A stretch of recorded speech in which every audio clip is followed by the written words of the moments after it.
everybody. I'll see you all next week. Yeah, thanks, Ian. Can I just check that Catherine's with us?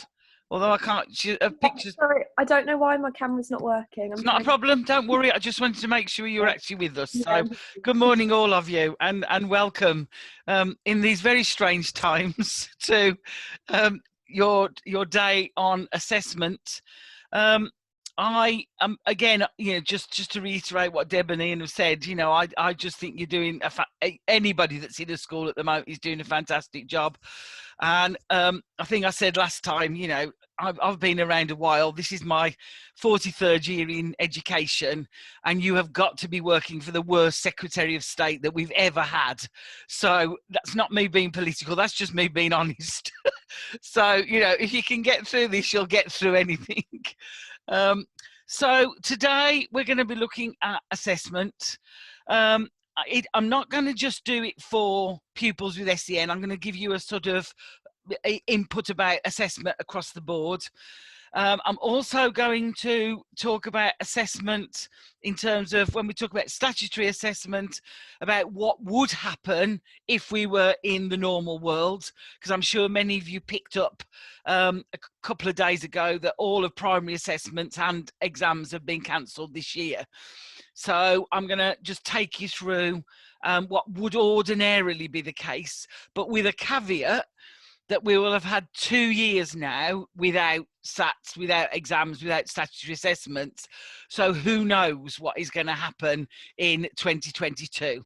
But I'm just, going to give you why things should be happening as we go forward.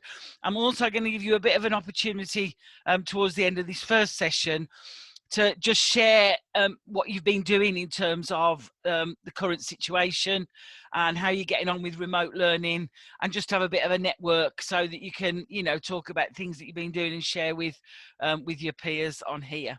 Okay, so let's go on. I'm going to share my screen. As we've done in the past, please, if anybody wants to say anything, just unmute and say it, or put a message in the chat Q&A thing, and I'll try and pick those up as we go forward. But as there's only a few of us, I can see most of you. And again, if you just unmute and talk, we'll be fine. Okay, so off we go then. Have you all had the presentation from Ian? No. Well, Ian has got a copy, so he'll send it to you. Okay. It was a bit last minute because I was making amendments because of all the announcements that have been made. Okay, so 3 sessions today. An overview of curriculum assessment in schools.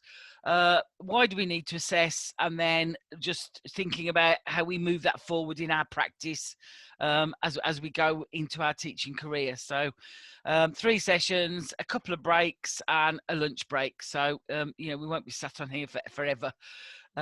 Okay, so let's start. I just want to. I'm just going to stop for a minute. Yeah, that's okay. Sorry, I just needed to. Oh, somebody's put something in the chat already. That's fine, Sammy. No problem. Okay, so first of all, then, an overview of curriculum and assessment in schools. So I'm going to start with looking at the curriculum, because I don't think that assessment. We can talk about assessment without thinking about the curriculum. The two go very closely together, and they don't sit. They need to sit very close. So we're back in September 2014. We had a revised national curriculum. We've had a national curriculum since 1980s, I think it was, and this was a major revision in September 2014. And basically what the national curriculum in England states is that every state-funded school must offer a curriculum which is balanced and broadly based, and which promotes spiritual, moral, cultural, mental and physical development of pupils at the school and of society, and prepares pupils at the school for the opportunities, responsibilities and experiences of later life. What it also says is that the national curriculum isn't the whole curriculum. That actually what we should have in every school is a school curriculum which comprises of all the learning and other experiences that schools plan for its pupils. And the national curriculum will form part of that school curriculum. Now, interestingly, if you are an academy or a free school, you do not actually have to follow the national curriculum. Most do, most take bits of it, but you don't have to follow it if what you are offering is as good as or better than the national curriculum in England. Special schools do have to follow the national curriculum, but obviously it needs to be adapted and tweaked in order for it to meet the needs of the pupils that you've got in your special schools. So all state schools are also required to make provision for a daily act of collective worship. They must teach religious education to all key stages, and they must provide sex and relationships education to pupils in secondary education. Now, I've put 2 stars there because I'm going to come back to that in a moment, because this has been updated since then. So maintained schools in England legally required to follow the statutory national curriculum, which sets out programs of study within the 4 key stages, well, 5 key stages if you take into post-16 as well, and the subject content for those subjects that should be taught to all pupils. So basically, it is quite a prescriptive document in order that in the way that it says what we must teach and when we must teach it. What it doesn't do is how we teach it. And that is down to obviously yourselves and the school. And every school must publish their school curriculum by subject and academic year online. So there must be on a school website information about how their curriculum is broken up by subject and year group. And we also must make provision for personal, social, health and economic education, so PSHE. But schools can design their own programs of study, programs of education for that particular subject, which means that in some schools it is taught as a very, very discrete subject and it is timetabled. In other schools it's taught across the curriculum. So again, depending on which schools you're in and where you are, you will sometimes see it as a subject in its own right. Sometimes you will see it across the curriculum. So the national curriculum provides pupils with an introduction to the knowledge that they're going to need to be educated citizens, and it introduces pupils to the best that has been thought and said, and it helps engender an appreciation of human creativity and achievement. And then, as I said earlier, it's only one element of the education of every child. So the national curriculum guidance states that there is time and space within a school day or within the week or term or year to offer alternatives or things in excess of the national curriculum to support an individual's knowledge and understanding and skills of the world in which they live. So although the national curriculum does have to be adhered to, there are opportunities that you can teach, outside of that as well. And when you're working in special schools, you'll find that although they are sticking to the if you like, the bones of the national curriculum, what they're actually teaching is often quite different or nuanced, if you like, from what the actual national curriculum says. And again, I'll come back to that in a little while. But what a school must ensure they're doing is teaching that curriculum in a coherent way, so that students are learning based on previous learning. So it's not all jumping about, it's very much about, this is what we learned last week, so this is what we're going to be learning this week. So thinking about how that curriculum is planned right across a year, a phase, a key stage, whatever. The guidance also shows what subjects must be taught. So as you can see, I'm not going to read this. These are the subjects that have to be taught. And again, in in special schools, it might be that those subjects are not taught individually. So it might be that, you know, the creative subjects are taught. So you've got art and you've got music, you've got PE, you know, and taught to get sort of in a group. History and geography maybe taught, you know, as humanities. So it may not, you may not see, you know, on your timetables individual subjects. However, in mainstream primary schools, you probably will, although it will be probably topic based, and so you'll be concentrating on certain subjects at certain times. But religious education is compulsory across all key stages.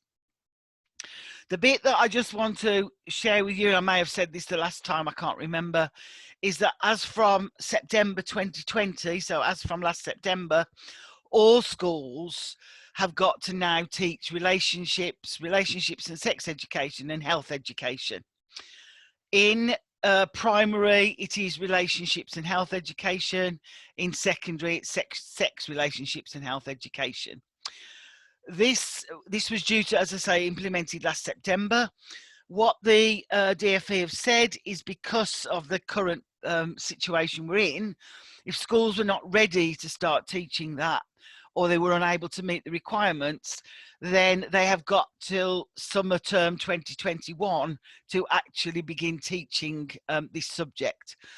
But it is important, because it is something that you are going to be expected to teach, whether you're working in mainstream or special. It is a statutory subject now. And so you do need to you know, have a look at that document, because this information is not in the national curriculum document, it's in a separate document. And if you're going, well, if you're going into primary mainstream, then obviously it's the relationships and health. But if you're going into special, you may end up working with some secondary pupils, so you may have to do the sex, relationships and health. So just something to think about as we go forward. And I'm not sure how well schools have managed to get this up and running at the moment. I know a lot of schools have done the health bit, because they've done a lot around mental health and well-being, which is a big part of that. So you know, it's you may be aware of having to teach this, you may not. You all right, Ian? Yeah, sorry, Lorraine, to interrupt. I've just been on my emails and saw that the email I thought I'd sent yesterday with the presentation on didn't send. It was still stuck in my drafts folder. Okay. So I've now sent that out, so everybody now has the presentation. That's fabulous. Thanks, Ian. Okay. Thanks ever so much. Cheers. Okay then. Okay, Bye. so moving on. So what we also need to think about when we're thinking about that curriculum that we're going to offer for our young people is that curriculum has got to be purposeful and appropriate to the pupils' needs that we're working with.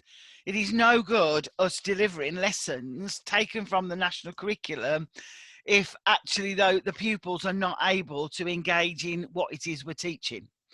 So obviously, as teachers, we need to take into account those duties that are within the equal opportunities legislation. So all of the, you know, the disability, sex, religion, all of that sort of thing, and thinking about, you know, how do we make sure that we are supporting everybody that we're working with in terms of those equal opportunities. You all know, because you're working within the sector, but you know, a wide range of our students have got special needs. Some of those may also be classed as disabilities. And so therefore, when we're planning our lessons, we have to make sure that there are no barriers to every pupil achieving. So we have to think about how we're going to differentiate or personalize something to break down some of those barriers. And lots of information in the code of practice, which we talked about in the last session. You also need to be very clear that for some pupils, they will need specialist equipment or different approaches. So they might be using communication aids, they might be using PECs, they might be using signs or symbols.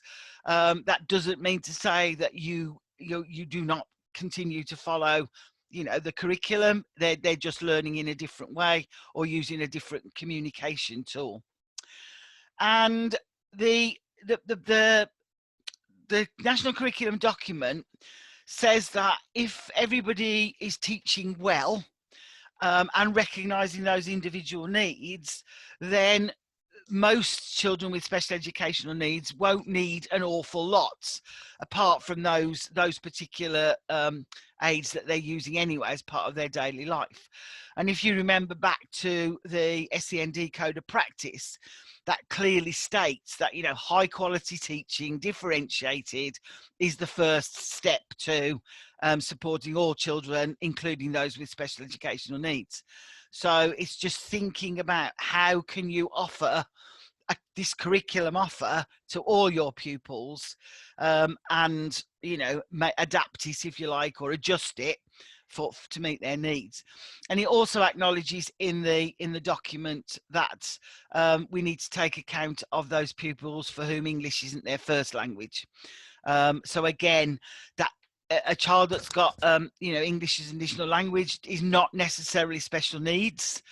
EAL is not a category of special needs, but it's very likely that you may have some children, especially in a special school, for whom English is not their first language and they have special needs. So, you know, it's breaking down those barriers for both of those issues as well.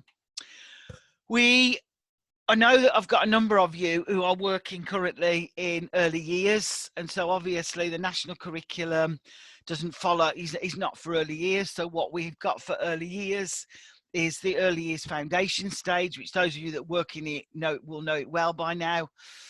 So the EYFS sets standards for learning, development and care for children from ages 0 to 5.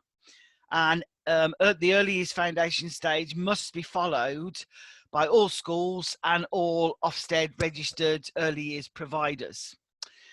The early years foundation stage has 7 areas of learning. And again, those of you that are working it will know these really well.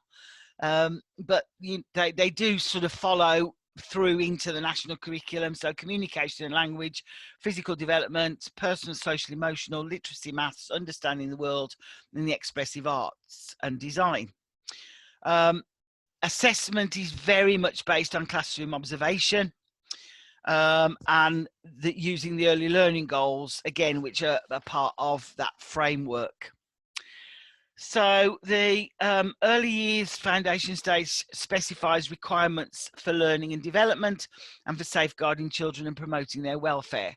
And again, I'm not going to read this, but again, it's around the areas of learning development, the early learning goals and the assessment arrangements, and then obviously safeguarding and welfare requirements as well.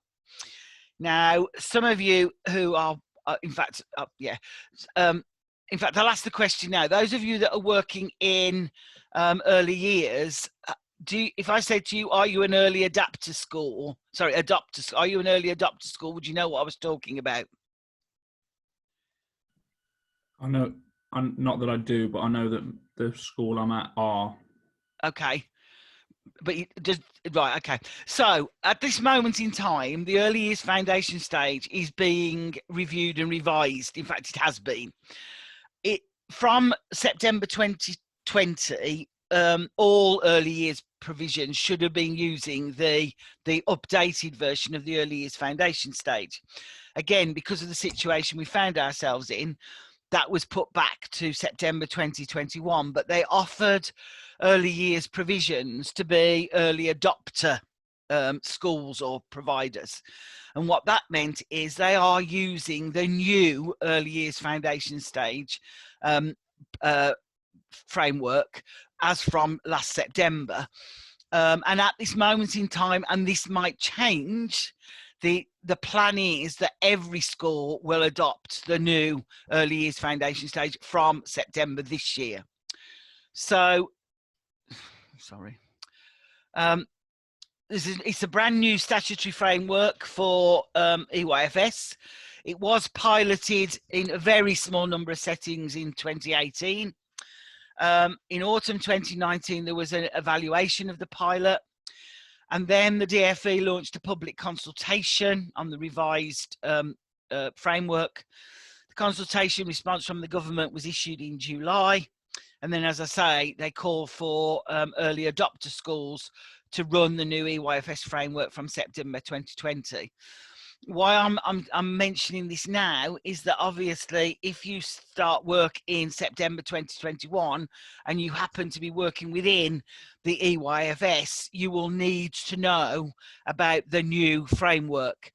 Now, the framework that is out there for the early adopter schools, I don't think will change very much at all, and you can find that on the DfE website. And so, you know, it will give you an idea of you know, what it is that you're going to be looking at. Basically, some of the early learning goals have been tweaked. There is a little, I think there's a bit more emphasis on, I'm going to say academic learning. That sounds a bit weird for early years students, but there's been a bit of a pullback, I believe, on play and more practical work, which is not what I would want to be doing. And again, the school that you go and work in will obviously be adapting that to meet the needs of the children that you're going to be working with. But as I say, it's due to be implemented on a statutory basis from this September coming. That may change. There is also non-statutory guidance sitting alongside the framework, which is called Development Matters, which basically sets out a very, very generic, and I'll reiterate that, set of developmental traits, if you like, that should happen at certain ages for children and young people. Now, obviously, we all know, working in the field that we're working in, that the youngsters with special needs will not or may not develop in the same way. So they are there for you to use as guidance, but obviously they need to be used carefully when working with children and young people with special educational needs and disabilities, because obviously their development may have been impaired at whatever point by their special need or disability. So that's really the curriculum and where we come from in terms of you know, where we need to be thinking for September 2021. Where we really need to be, and this is what I call my ideal curriculum and assessment model, and this is where I think we used to be in education, and I think we've lost a bit of this, but I'll come back to that in a minute. What I think we should be offering is that broad and balanced curriculum that meets the needs of all the pupils. So it's been differentiated, it's been personalised, and it's being offered with high quality teaching and learning. And that teaching and learning is based on the whole curriculum. So it's not just concentrating on certain subjects or you know, certain aspects of the curriculum. It's the teaching and learning is based on that broad and balanced curriculum. And then when we've done some of that teaching and when some of our youngsters have done some learning, then there should be some formative assessment, i.e., if you like, some testing that will inform our teaching and learning, which then makes the cycle go sort of round. And at the same time, we've got summative assessment. Again, we'll go into these in more detail later, but we've got that sort of ongoing assessment, the observation, the talking to children, which is happening all the time as part of that cycle of teaching and learning, really. So that's where I think we should be.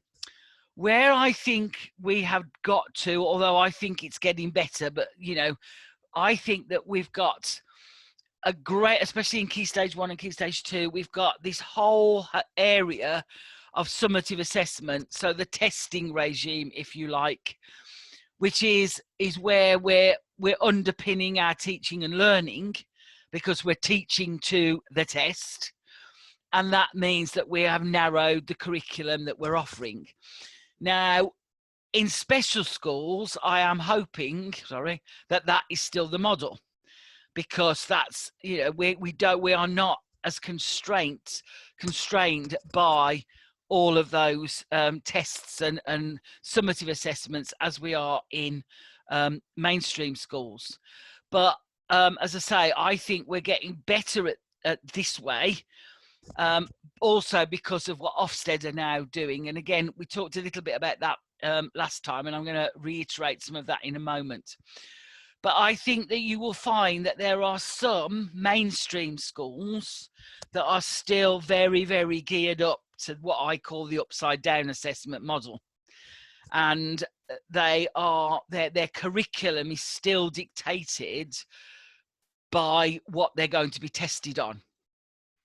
And it'll be interesting to get, I mean, you know, last year we didn't have SATs in the end. This year we've now been told there's not going to be any. As to whether, you know, that broadness of the curriculum is back on the agenda in primary schools because they're not having to work towards the SATs and, and secondary GCSE. When you're working in special schools, you don't have those same constraints. So although some special schools will put children, young people in for the phonics check, or they will do the Key Stage 1 and Key Stage 2 SATs, they will do the multiplication test, whatever, there is no real obligation on a special school to have to do them, because they don't have the same accountability measures that a mainstream school does. And so that it's almost like, you know, the noose is off in terms of you can offer more because you're not working towards those key deadlines when our children and young people are going to be tested, if you like. And that which then relates to, obviously, accountability measures, to league tables, and to how you get through your Ofsted. As I said, Ofsted is trying to eradicate that, and I'll come back to that in a moment. But I'm sure many of you have probably seen this little cartoon before. But, you know, this is how our education system feels at the moment. You know, that everybody's having to take the same test, no matter what your needs or your abilities or, you know, your physical stance, really. And we do need to make sure that we're not forcing our youngsters into doing things that they're just not able to do. And I just want to again reiterate, and I'm sure you know these, you know, off by heart, but they're what you will be, you know, judged on over time. And the teacher standards are very clear about, you know, teaching broad and balanced curriculum, assessing pupils to improve your teaching and learning, setting high expectations. So everything that is written in there, which is you know, your what you are meant to be doing once you are a qualified teacher, is about what I've just been talking about. It's offering that broad and balanced curriculum, differentiated and personalised, to support all learners. And then as we go forward to think about assessment, it's about how you then use that assessment to ensure that that quality of teaching and learning is kept on track, and you know, available to you. So I just want to go and talk about Ofsted, and to be fair, I've used the same slides as I used last time because I just want to reiterate, I know we're not doing it for Ofsted. We don't have to do anything for Ofsted, but they do tend to take over our lives somewhat. And I do think that the current handbook, again, they're not coming into school at the moment to do full inspections. But they are going to be coming into schools to do monitoring visits. They are going to be looking at what schools are doing in terms of remote learning. So I think it's important that we have, you know, an idea of just what they are thinking. So I think I mentioned this before, that, you know, Amanda Spielman, who is now the Chief Inspector of Schools, when she first started in September 18, she was very keen to change the inspection regime because she believed that too many teachers and school leaders had not been trained to think deeply about what they want their pupils to learn and how they're going to teach it. It'd be interesting to you know, ask you guys really whether you think you've been trained to do that either. I think that that reliance on the national curriculum and not the wider sort of curriculum is still there. We started to see this curriculum narrowing, especially in upper Key Stage 2. and especially in, you know, from now until the summer, with a big focus on English and maths, because those were the subjects that were going to get them through their SATs. In secondary schools, I know you're primary, but in secondary schools, we were seeing Key Stage 3, instead of being 3 years, becoming 2 years, and Key Stage 4 becoming 3 years instead of 2 years, which was pushing the sort of GCSE agenda forward earlier. And then we were seeing that many students were dropping certain subjects from a much earlier age because you know, they were on that GCSE trajectory as opposed to Key Stage 3 learning. And in some secondary schools, we've got assessment objectives for GCSE tracked back now as early as year 7. So their SATs results from year 6 are used as the trajectory for GCSE output, you know, in year 11. All of this may change given where we are at the moment and the fact that there's again going to be no exams this year. So, you know, we are going to have to just watch this space and see how that goes. I will come back to GCSEs for SEN students in a bit. So we talked about this last time, but 3 elements to the quality of education, the big judgment from Ofsted, which is all about really the curriculum and how it's taught. So 3 categories: intent, implementation, and impact. The intent is very much around the knowledge and the skills that we want pupils to have for later in life. And it's interesting that it doesn't talk anywhere, or very rarely in the Ofsted framework, about the national curriculum. It talks about the school's curriculum. So I think this is Ofsted's way of saying that maybe not everything is in the national curriculum, and maybe schools have to think about their own curriculum in terms of what they're going to teach. It's planned on the knowledge and skills that they've been taught before, which I said before. It reflects the local context. So if students are coming from a particular area where there are typical gaps in knowledge and skills, then the school curriculum needs to reflect that. So for instance, and again, I may have said this last time, lots of primary schools, lots of people working in early years will say their children are coming in with very, very limited speech and language. And therefore, I would expect that a primary school to be concentrating in those early years on speech and language, vocabulary development, that aspect of the literacy curriculum. The curriculum remains as broad as possible for as long as possible, and there's obviously high academic ambition for all pupils. The implementation is around you guys and how you have the expert knowledge in the subjects that you teach. And as a primary practitioner, you know, that's hard to be an expert in 14 subjects, and there will be things that you feel that you're not as good at as others, and you mustn't worry about that. You know, you will learn on the job as you know, teach the things that you're going to teach. Making sure that teachers are able to get pupils to understand the key concepts, and this is all about, for me, the building blocks to learning. And if we don't have those building blocks in place from early years into year 1, into year 2, our youngsters will not be able to pick up the key concepts year on year. They've got to have those initial building blocks of really good teaching to build on as they go through their school life. Teachers are able to check pupils' understanding effectively. You understand about how you get stuff into children's long-term memory.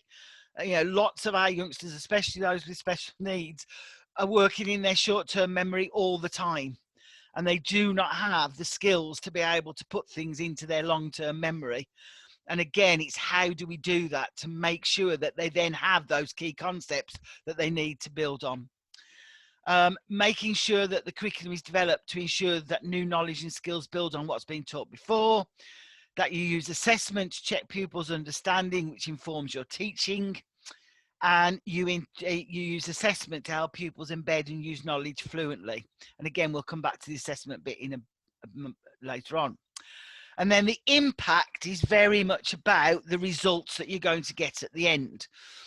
But although Ofsted are obviously going to look at those national assessments exams as an end result, they also want to see what it is that you are doing as part of your teaching that ensures that children are learning. And if children aren't learning, what are you going to do about it within your teaching? And it's not all about doing tests or giving assessments or, checking. It's also about you knowing your pupils well, observing your pupils in lessons, and being able to almost on the hoof decide that that's not working, so we need to do something else instead. And obviously, any learning that we're doing, no matter where we are in whether we're early years or upper key stage 2, has got to be building towards a goal, which is either preparing for the next stage of education, or if it's in secondary, moving out into employment or further training. So what's the goal that we're working towards? And again, when we're working with children with profound and complex special needs, though that goal is they're very, very small steps towards that goal.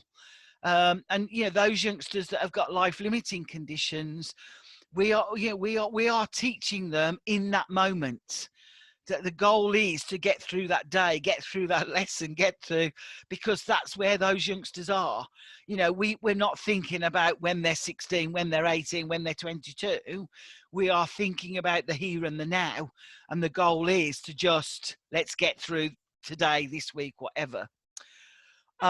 And again, I think I said this last time, this statement about pupils not being able to read at age appropriate level is true. They will not be able to access the rest of the curriculum, but we need to acknowledge that there are some youngsters in our schools that will not be able to do that. And, we do need to, be aware that some children will never read. They will have communication in whatever form that looks like. They will have a love of books and a love of being read to, but they may never be able to read themselves. Okay, I'm going to stop sharing now. I'm going to bring you all back up in front of me, and I'm just going to ask you, how is the current situation going? How is remote learning, or are you in school? And have any of you done anything that you've been really proud of in the last week that supported the children that you're working with? So over to you. Yeah, go on, Lauren. Thank you. I just said about my situation. So I'm in school at the moment, but we only have 4 children out of 11 in the class. Okay. But I think you don't realise until you're in, and then you realise the challenge for teachers, and how really it's not just the case of sending things home for the pupils at home and then still teaching the children in. It's tailoring, this child's at home for this many days and they need this content, and making sure that almost the teachers' challenge is like tripled, quadrupled even. And I don't think a lot of people, obviously we all understand that, but a lot of people don't understand that really teachers their jobs at the minute are probably the hardest that it's ever been. So yeah. But I'm glad I'm in. I'm appreciative that I'm still in school, so I can help where I can. Yeah. I think it's great for those who are in, like the key worker children, vulnerable children, because they're going to get more sort of one-to-one support and teaching. So I'm trying to helping out with that, and also coming up with resources to send home. So it's a bit of a challenge at the moment. Good experience for you though. Well Brilliant, done. Yeah. Thanks, Lauren. Anybody else? Dan? Yeah, 8 out of 10 are in, so I'm in at the moment. Which is nice. I spoke to parents this morning of the children that weren't there, so that was quite nice, seeing how they were getting on and how as a setting we can support them. But they were really appreciative of the call and all the remote learning that's been set, so that was quite nice. And how many pupils have you got in school? 8 out of 10. 8 out of 10, so it's quite a full school. So we've been given a massive hall space as well, so we can really try and spread out as much as we can. But doesn't always work, does it? No. Okay, Lucy. Hi. Yeah, I was Hi. just going to say I was feeling like quite worried and a bit negative, really, with the announcement of the new lockdown and how that was going to look at school. I was so pleased that I could go back. But in our class, we've got 5 children in and then 5 children at home. We've also got joining up of bubbles, so other classes. We've got like 2 students from another class. But I actually feel like this week I've learned so much. I think it's really good to see other children as well. And I mean, the personalisation and how much we've differentiated, those skills I've really, really valued, and conversations with different teachers as well. I mean, the amount of notes and things that I've been sure to write down. But yeah, and ringing parents, I've really enjoyed that. I'm planning some English lessons next week, working really close with my class teacher, and just looking how that's going to look in class. Obviously, because we've got different key stages in that class, and then I'm going to put that on the learning platform, so how that can look. And I've recorded. We're doing The Lion, the Witch, and the Wardrobe, so I've recorded part of the chapters to go on the learning platform. But even though it is very different, I think I've taken so much from it. And I really do feel I've developed and grown as part of this challenge. So starting off the week, kind of like, oh God, this is going to be awful. Yeah. Actually, yeah, it is going well. It's good. manic, Well done. It's good. Keep it up. You'll never have to do it again like this, I don't think. But it's all, as Deb said, it's really good practice. Anybody else?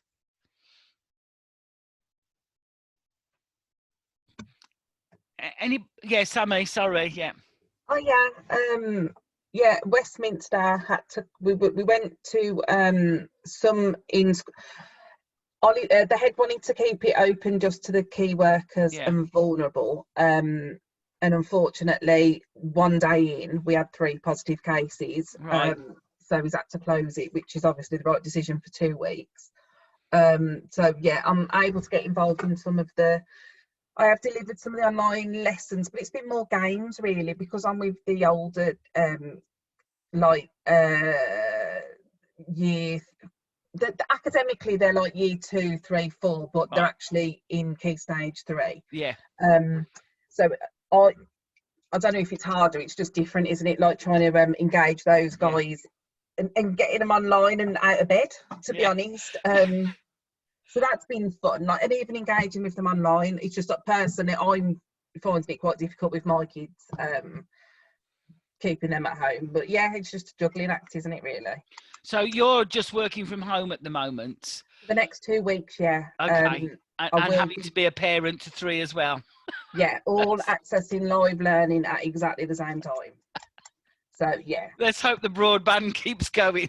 Yeah, well, I've tried to be their school aren't being very helpful. They're kind of saying that they're going to mark them as absent if they're not in the live thingy. And I've just said, look, let me just print off the work and I'll go through it with them when I can. But my son was on doing handstands just whilst he was supposed to be in his lesson. So if I'm not with him, I can't do much. But in terms of Westminster, they're just doing everything they can. And it, like Lucy said, what you are gaining from it is crazy but good.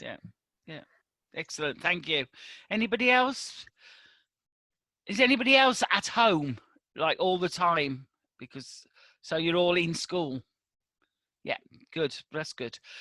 So yeah, just use it as an experience to learn as much as you possibly can, because I mean I can't say it'll never happen again, but I think that everybody's having to learn, and just to sort of reiterate, just to say to you that the government guidance is changing on a daily basis, and you won't have been involved in all of this, but the government are actually saying that every single child that's got an education, health and care plan is vulnerable, and all vulnerable children should be in school, which really means that every single special school should be open full-time for every pupil, which we all know is not possible. We haven't got the staffing to do it.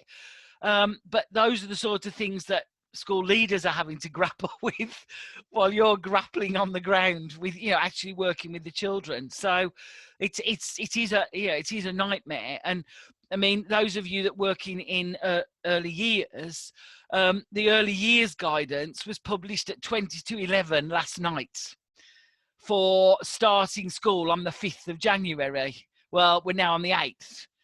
And basically that's saying that all early years provisions should be open for all pupils, including school nurseries. So not just for key workers or vulnerable, but everybody. So, you know, the goalposts are moving on a minute by minute basis. So you're doing a brilliant job, and really well done to all of you. Dan keeps shaking his head. I'm sure he's thinking. Okay, let me share my screen again and let's move on. Okay, so what I'm going to move on to now is looking at statutory assessment. And as I said to you before, this is how it would be in ordinary circumstances, and it would have been for this year. I cannot say that this is how it will be in 2021-22, so the next academic year when you're all into teaching, because again, it may change because of, you know, lessons learned from this. But at this moment in time, this is what would happen if you were in definitely a mainstream school, and some special schools will be doing this as well. But as I said earlier, special schools there's not the same accountability measures on special schools, so they can disapply children from statutory assessments, and therefore it is very different, and the pressure is a lot less. Okay, so every single child in this country should, and I'm saying should because it doesn't always happen, should have a 2-year development check, which would be carried out either by their early years provider if they're in an early years setting, or by a health visitor if they're at home with parents. And that 2-year development check usually takes place around their second 2.5 birthday. And that should start telling us if there are any concerns about the development of a child.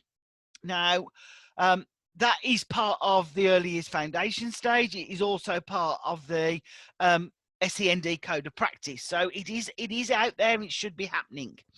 However, it is a bit hit and miss, where it depends on where you are in the country. And it is also, in many local authorities, it ends up being a tick list where a parent just ticks to say, yes, their child's walking, yes, their child's talking, yes, their child, you know, can go to the toilet on their own, whatever it might be. And so often the child is not seen by a professional. It is just based on a parental judgment. So when a youngster comes into school at age, and in a special school it might be 2, but at sort of 3, 4, they may have had no significant support from anybody else other than their parents before they come into school. And so, you know, children will be coming into school nurseries and coming into reception who may have significant needs, but they've never been identified.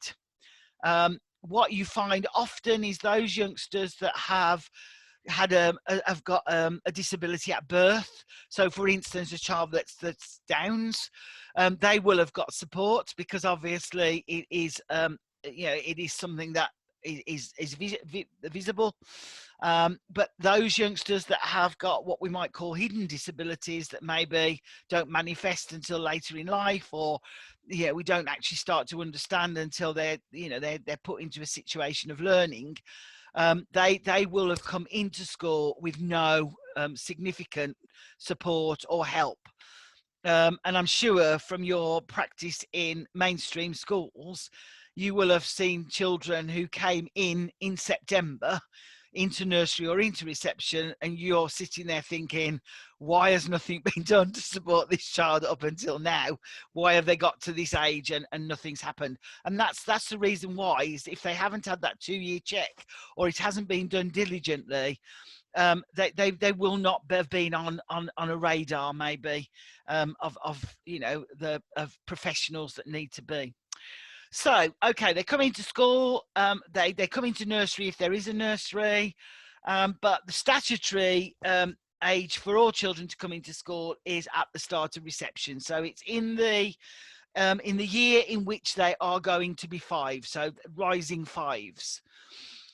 There used to be situations, I don't think there are anymore across the country, but I may be wrong, where children went to school in the term in which they were going to be 5. So you had a staggered year. So some children went in September, then another cohort in January, and then another cohort in after Easter. That doesn't happen very well. It doesn't happen. Although parents do have the right to not send their child to school until the term in which they're 5. There has been a lot of debate around children that are very late summer but born children, so children sort of July and August. And there is a law that says that a parent can actually keep their child out of school until they are actually 5. But what that means is that they have to then start school in year 1. So they miss out their reception year.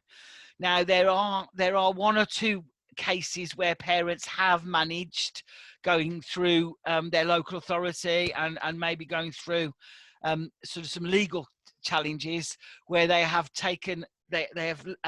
been enabled to let their child, who actually had been 5 in, say, August, but to start reception in the following year. But they are few and far between. So the majority of children will start school in the September of which they will have their fifth birthday in that year. The reception baseline assessment was due to be introduced last September. It is it's going to be a statutory assessment. It's now been postponed to autumn this year, getting my years mixed up. So from September this year. And the idea is that there will be a short, interactive and practical test, for want of a better word, but using physical resources to test language, communication, literacy and maths. This will take place within the first 6 weeks of that youngster entering reception, entering school, and it will be administered by a qualified practitioner who is known to the child. Now, obviously, there's some challenges there, because if this youngster has only just been in school, they're not going to be that well known to any member of staff, but that's something that schools will have to manage. Schools won't get results in any shape or form other than a very short narrative statement to tell them how well the pupil has performed in the assessment at that time. But the data, the information from that assessment will be held in a national database and will be used as the progress measure for when that youngster gets to the end of year 6. So it is going to be a baseline assessment for youngsters at the end of, I think it's 2027 or something like that. No, it'll be 2028 now because they've put it back a year. And by then we may have totally different systems anyway. But this is what is in place at this moment in time and will be coming on stream as from September this year. There are some early adopter schools who may not be the same as those that have done the early years foundation stage, who actually carried out the reception baseline assessment just before Christmas. So it was just after the October half term. So although it was late doing it, they gave the children chance to get back in. Obviously, I mean, had a lot of time off from lockdown.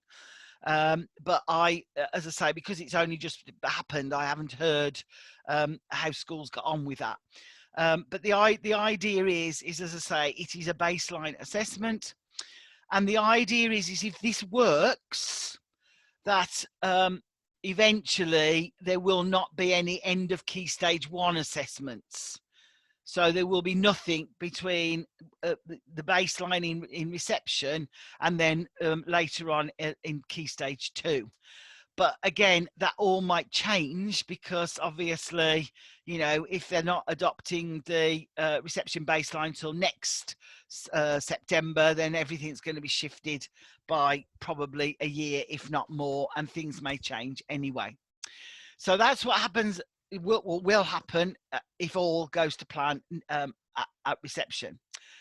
The other thing then that you will also have heard of and may have been part of or heard about anyway is the Phonics Check. The Phonics Check came in September 2011, and it is used to test all children at the end of year 1 in June to test their phonics knowledge, because they will have been taught systematic synthetic phonics throughout reception and year 1. And so therefore the idea is to test their phonics knowledge at the end of year 1. It is a test that is done on a one-to-one basis with a teacher. It lasts about 20 minutes, but obviously that will depend on, 10 to 20 minutes, but that will depend on the youngster.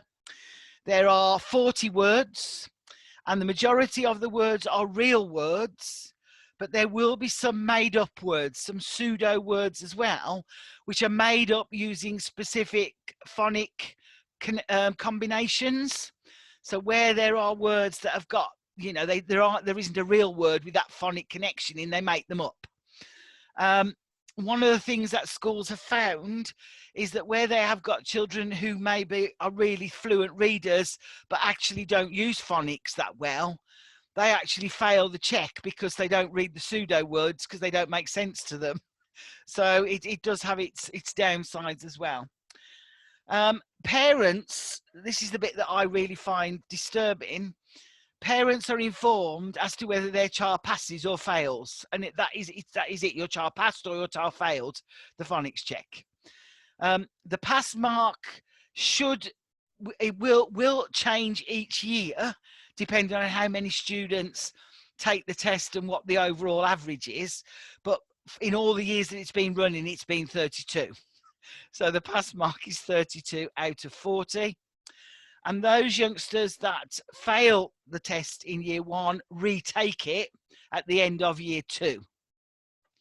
So if you end up in year 2 and you've got youngsters who have not passed the phonics check, the expectation is that you continue to teach them systematic synthetic phonics throughout the year 2 to enable them to pass the test at the end of year 2. It was cancelled, obviously, in June 20th. We've now had acknowledgement that it will be cancelled in June 2021. But what they are saying is that there are past phonics screening checks out there if you want to use them in school to just do a check. And what happened last summer was that because it was cancelled, schools have now done that check in the second half of the autumn term. So after October half term, again using past versions of the phonics. So schools have done them internally, although that data has not been submitted to the DFE or will not be used in league tables as we go forward. But the phonics is something that I think is not going to go away. It is something that you're going to have to teach, whether you're in mainstream or special. And in special schools can choose whether they do the phonics check or whether they disapply children because they're not actually able to, obviously do the sounds that are meant to be in that check. But it's a big part now of that early Key Stage 1 curriculum, and as far as I'm aware, while we've got the current system of education, that is not going to go anywhere. Phonics is still deemed to be the best way of teaching reading. You know, and again, I think I might have said this last time, for youngsters who have got special needs, it may not be the best form of teaching children to read. And so you will, if you're going to work in special schools, or you're going to be working with children that have got significant SEN in mainstream schools, you will have to think about what does the teaching of reading look like, and what are the wider strategies that we can use that go beyond phonics. But, you know, again, because children are checked on it, then young schools are very much embedded in the way that phonics has been a way of teaching reading. Okay, Key Stage 1, what would normally happen at the end of Key Stage 1? So at the end of year 2, there would be a set of tests in maths, reading, and English grammar, punctuation and spelling. The results from those tests would also support teacher assessment. And then there would be teacher assessment in writing, speaking and listening, and science. Now, again, this would happen in mainstream school. In mainstream schools, you can disapply students from those tests. The issue with disapplying students in a mainstream school is it skews your results, because that a head teacher might say it is better to have them sit there and do the test and be a number, if you like, a part of the process, and then you get a score, even if it's a low score, than not putting them in for it at all. I would say, wearing my mental health hat, that may not be the right thing to be doing for that youngster at that moment in time. So you have to make that decision, but it is school leader decision. It is a head teacher decision at the end of the day as to whether pupils are put in for SATs or not. So 2020, Key Stage 1 SATs were cancelled, and teachers could use past papers to support teacher assessment. And it has just been announced this week, as part of all the other stuff that's come out, that Key Stage 1 SATs will not go ahead next year. They will be cancelled again. But again, teachers can use past papers to support teacher assessment should they wish to do so. So again, you know, what's going to happen in the future, don't know. That's the current situation that we find ourselves in at this moment in time.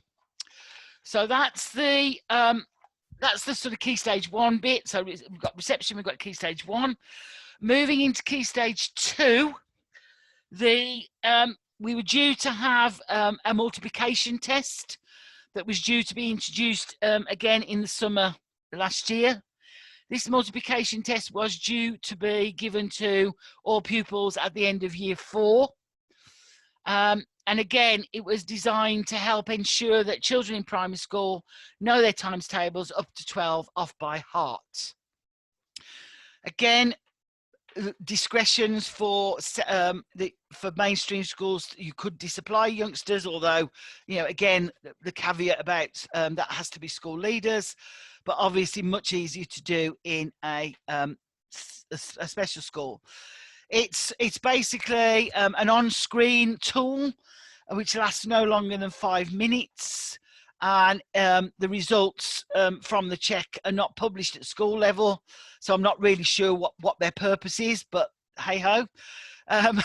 And my concern here is, what about those youngsters that have physical difficulties, processing difficulties, anxiety difficulties, who actually can't do things that quickly?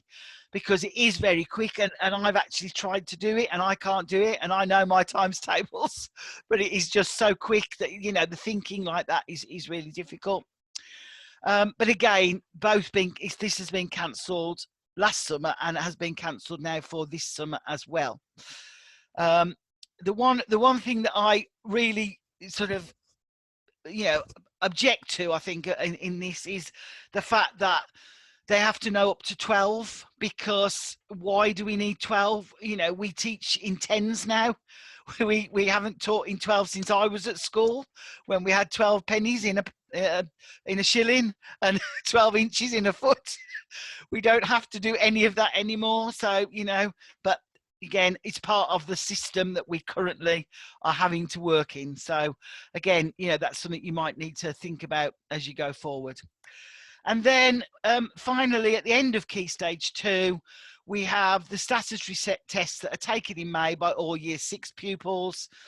And again, English reading, English spelling, punctuation and grammar, and maths.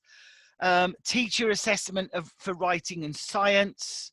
And these are the tests, if you like, at the end of Key Stage 1 are actually done alongside a teacher. So they're much more informal. These are very formal tests where children are expected to, you know, sit in a row quietly doing them. Again, there are lots of access arrangements that children with special needs can access. And again, if these come back for 2022 and you are working with children with special needs, you will need to think about what access arrangements, what reasonable adjustments you need to make for those youngsters much sooner than they need to take the actual tests themselves. So again, just you know, being aware that for this next year, you don't need to worry about any of this, but it is something that, you know, if everything gets back to normal for 2022, you will have to have you know, understand about these particular assessments as we go forward.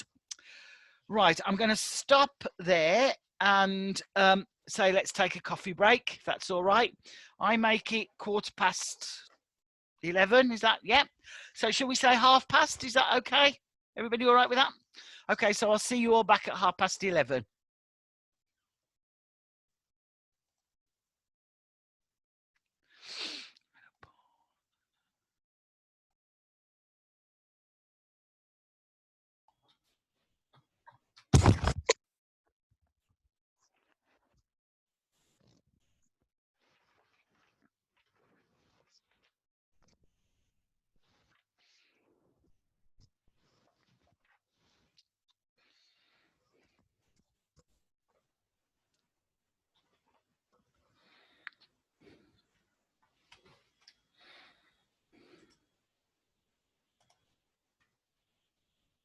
Lorraine.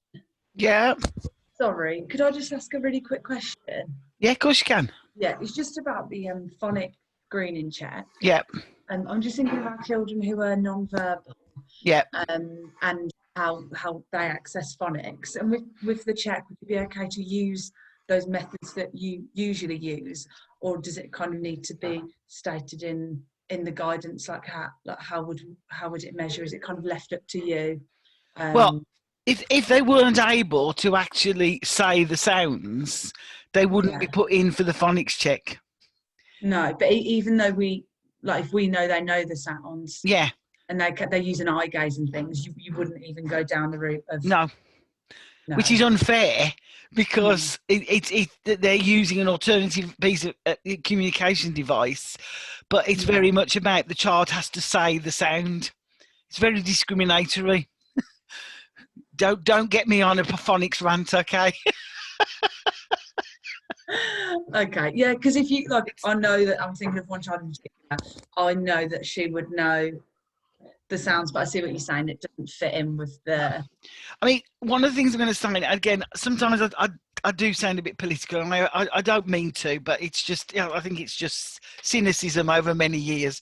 Yeah. Is that whenever anything happens in the education sector in this country, and this is going back many years, SEN kids are always an afterthought. So they bring something out and then they realise, yeah, there is that group. And in terms of the phonics check, that has never happened. You know, it is just about whether the child can say the word or not. Now, you know, a school may choose to allow them to do that check and use their device, but they would not send that information then into the DFE because the child has not actually said the word, that the sounds. Yeah, it is really, it's very discriminatory. And I'm going to start now by saying that all of that assessment stuff that I've just talked about is all based on a child being at national expected is the terminology we use. So there is a national expected standards that a young person should be at the end of Key Stage 1 and at the end of Key Stage 2, which is judged literally on how many youngsters take the SATs, and then it's then thrown into a machine, and the pass and fail rate is made by the machine.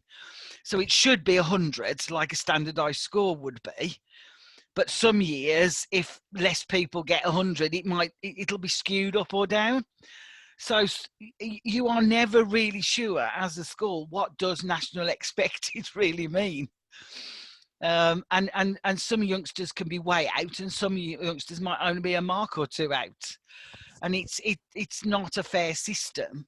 And so when it comes to children with special needs, and especially those in special schools usually choose not to put their kids in for any statutory assessments, just purely because they may end up not being at national expected, and yet they've made significant progress. Yeah, I was going to ask about like the effects of kind of in special schools with the assessment and it being a lot more lenient. Yeah. Do you think that can also have you'd hope it wouldn't, and with good training it wouldn't, but do you think that can have detrimental effects in that teachers might not push the children? And I know that the assessment might not be relevant, but they might think, oh well, they don't need to go in for this assessment. So, and you'd really hope that wasn't the case. But I think, if I'm being brutally honest, Lucy, yes, that does happen. I think that there probably are some teachers who think they're not being, if you like, judged by results at the end of a particular aspect. However, I think that schools have got much, much better at doing internal assessment and showing progress internally. That is probably not the case anymore. And I think that that there was, to be fair, there was probably 5-10 years ago special schools that maybe weren't doing as well as they should have been because their expectation of their kids was not high enough, and because they weren't being driven by those results. But I think that that's changed now, probably because of Ofsted, and because we now know a lot more about how well children can learn, even children that have got significant needs.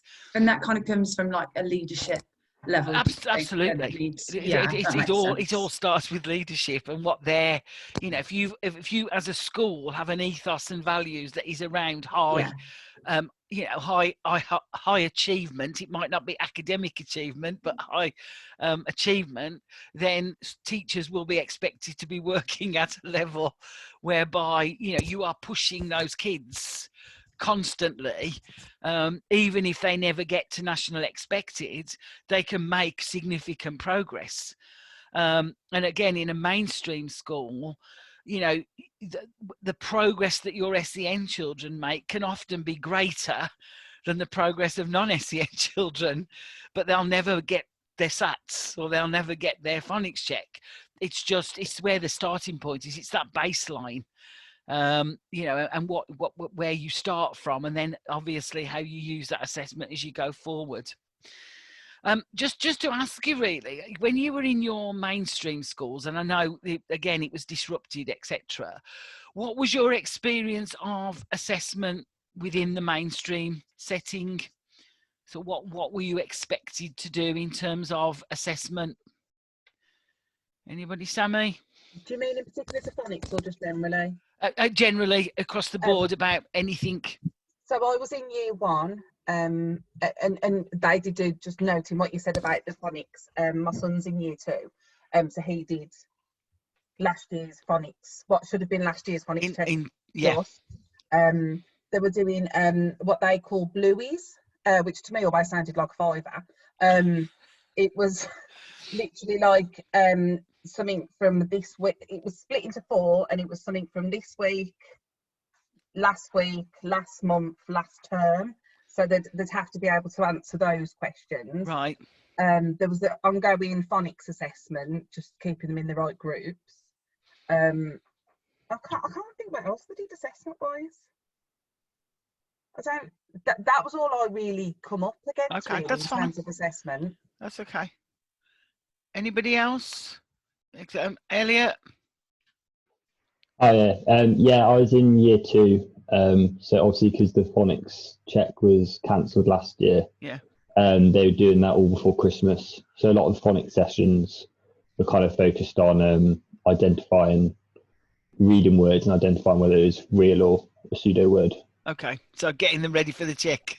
Yeah, basically, it's all quite focused around that, to be honest. And I was like, okay. Yeah, that's fine. That's okay. But yeah, that's just exactly what does happen. Anybody else had any experience? Lauren? Mine was the same as Elliot. I was in year 2, and again, they were doing their phonics check. It was coming up before Christmas, so again, it was getting prepared for that. Yeah. So very similar. Okay. And did you feel that they were doing more phonics than they really should have been doing, and to the detriment of other work? No, to be honest, no. I think it was like very much implemented in their timetable anyway. Yeah, that's fine. So no, probably not. That's good. Okay. Anybody else? It's interesting actually. Talking about this, I had like a mainstream based class, but I also spent a lot of time in like an SEN kind of specialist class with 9 students in, and in the mainstream year 5 class there was a massive drive on assessment, and particularly for SATs, and weekly spelling tests and things like that. But in the SEN class there was I didn't come across any spelling tests. Any phonics was kind of when it kind of fitted in, or when I'd kind of come and do a phonics session, or if someone was available. But yeah, there was no kind of assessment. The class was year 5, 6, and 7, all mixed, and they often did the same level work, and it wasn't really. Yeah, but I didn't come across assessment in that class at all, so it's quite interesting. Interesting, very, yeah. Anybody else? They just did a lot of baseline assessments in reception when I was there. Right. And they did like focus children. So all the 7 things in the early years framework. Yeah. I was often asked to watch like pupils throughout the day when they were playing to see if they were using the continuous provision to meet any of like the criteria in the frameworks. Yeah. So lots of observational stuff as opposed to formal assessment. Like every minute of the day they were observing. It was like I've never seen anything like it with as many children. Obviously had experience of it with SEND children, but not like 30 little ones, and I'm there with an iPad everywhere like, oh stop, can you do that again please, I missed it. It used to be post-it notes, Dad. You used to have to write it all on post-it notes and stick them everywhere. But yeah, so early years is very much observational. I think special schools rely heavily on observation because that's where it is.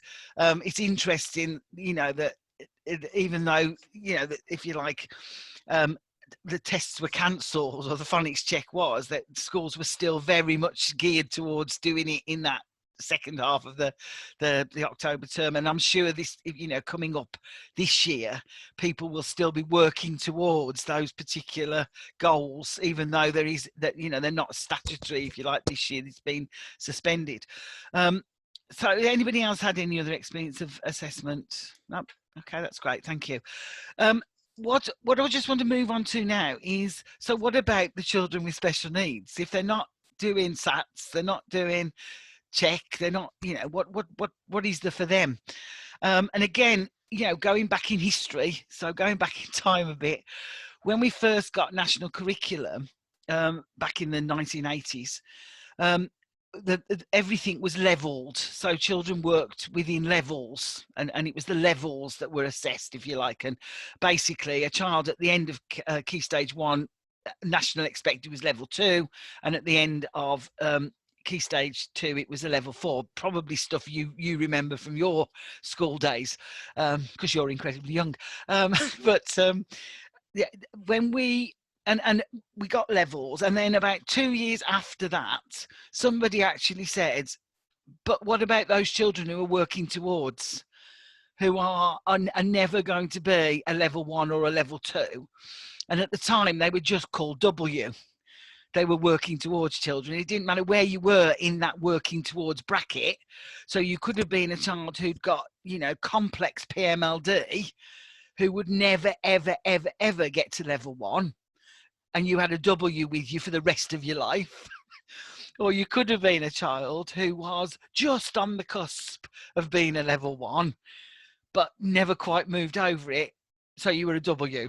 So there was a big sort of consultation and everything, and the government brought in P scales. Now you may have heard of P scales because they are still around. So I'm just going to share my screen, and I'm going to just checking that.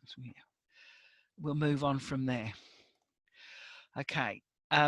So we got P scales. Now, I wouldn't ordinarily talk about P scales because they should have gone by now. But again, because of the current situation, they haven't. They are still with us. So P scales were brought in for supporting all of those youngsters who were working below the national standard, if you like, in the old national curriculum. So not the one we're working with now. This is the previous one. And there was a P1 to a P8. And what P1 to P8 did was set out, if you like, targets for children who were working below the national standard in you know, areas of language and numeracy, etc. So that a young person who was, you know, complex PMLD might be working within P1 for a number of years even, but they you know, they were a P1, but they might have been a P2 in certain things and a P3 maybe in something, that because they have that spiky profile. But schools had to make the best judgment, the best fit, and they gave them a P level.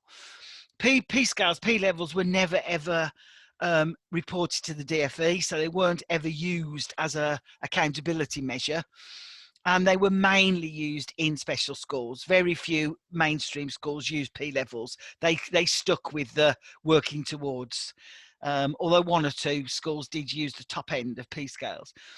You can still find P scale information on the DfE website, so if you're interested, you can look at that. When we got the new curriculum back in 2014, once again, nobody had thought about what about the P scales, because the P scales no longer fit the new national curriculum. And so we had a long protracted time when there were various things happening. And eventually we got the pre-key stage standards, which we've got now, which replaced P5 to P8. So those youngsters working at the upper levels of P have now been replaced with the pre-key stage standards. And I'll come back to those in a moment. Oh God, sorry, the P1 to 4, which are those for those with the more complex needs, and they are often described as young people not engaged in subject-specific learning. So they are those youngsters that have got significant PMLD, complex needs, who won't be learning maths and English and science. They will be doing the more generalised curriculum that is supporting their sensory needs or supporting their communication needs or whatever they might be. So the pre-key stage standards were brought in 2 years ago. It was then decided that we needed something else for that particular P1 to 4 group. So again, we've been through a protracted consultation process, and we have ended up with what is called the engagement model. Now, the engagement model was due to have been introduced as from September 2020. So we would, by now, in ordinary circumstances, have got rid of P scales altogether, because we would have pre-key stage standards for those at the upper level, and we would have engagement model for those who were working at sort of very low P levels, P scales. However, because of all the trouble, the DfE decided that schools could continue to use P1 to 4 for this year, or they could use the engagement model. But schools could make that decision on the grounds that from September 2021, everybody would be using the engagement model. So in the schools that you're working in now, some of you will be working with all have heard of P scales because they're still there. Some of you will have already heard about the engagement model. Now, before I move on to two pre-key stage standards and the engagement model, I'm just going to stop because I just want to get your feedback on what your knowledge is of pre-key stage standards or engagement. Lucy, you should have heard of engagement because it's used regularly at Chad's Grove. I know that. Yeah, and we do use P scales as well. Right. Yeah, familiar with those. Now, what has happened across many special schools is they have actually kept P scales, but they've extended them. So they're still working with a new version of P scales that match the new national curriculum, that actually go way beyond where P8 used to go, because there was always a big gap anyway between P8 and national curriculum level 1. And again, I think in Chad's Grove they do that. They've got a sort of extra long, or extended P levels.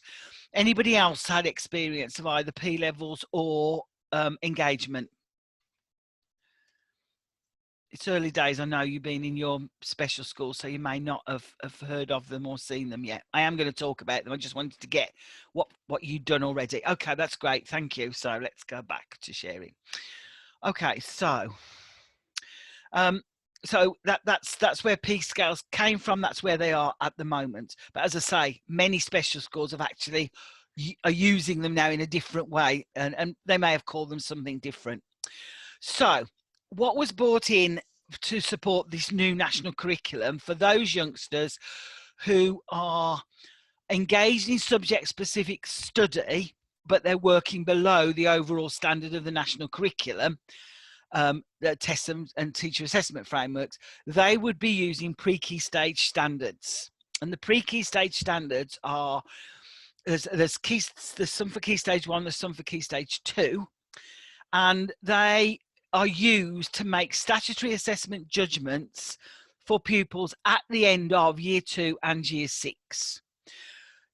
If they have not completed the relevant national curriculum program of study. So for instance, if you have got a child in year 6 who has got to the end of year 6, they have not been able to take SATs because actually they're probably only working at a year 4 level, if you like. They're only working at work that would be relevant to year 4, then they would not sit the SATs. You would assess them using the pre-key stage standards.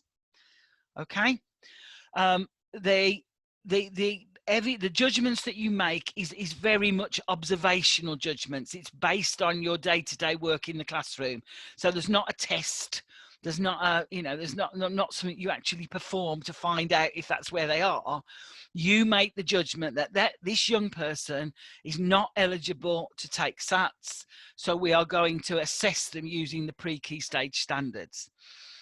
Again, there is an issue because if they don't take the SATs, that has a negative impact on school results. So some school leaders insist that everybody is judged using SATs and not the pre-key stage standards, but they are there if you want to use them.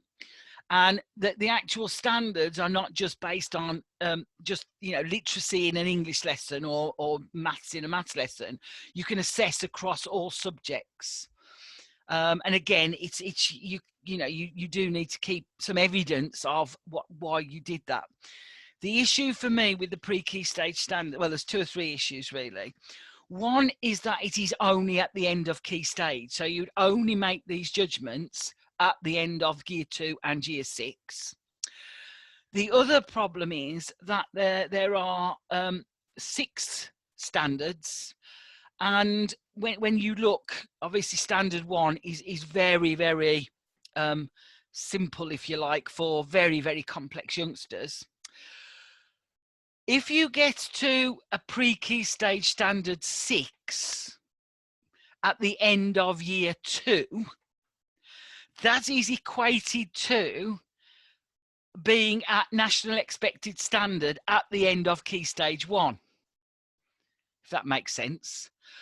So that means that a young person who gets to the end of year 6, who is at the top pre-key stage, so they haven't done their SATs, but they've got to pre-key stage standard 6, their ability is almost being assessed at, they're working at the level of the end of key stage 1. And it doesn't take into account all the other learning that they will have done during key stage 2, which is why I do understand why a lot of schools choose not to use them and put children in for SATs, because at least the SATs might give them a chance to, you know, perform in certain aspects of the test, if you like, especially if they've got access arrangements and can have help as they can through access arrangements.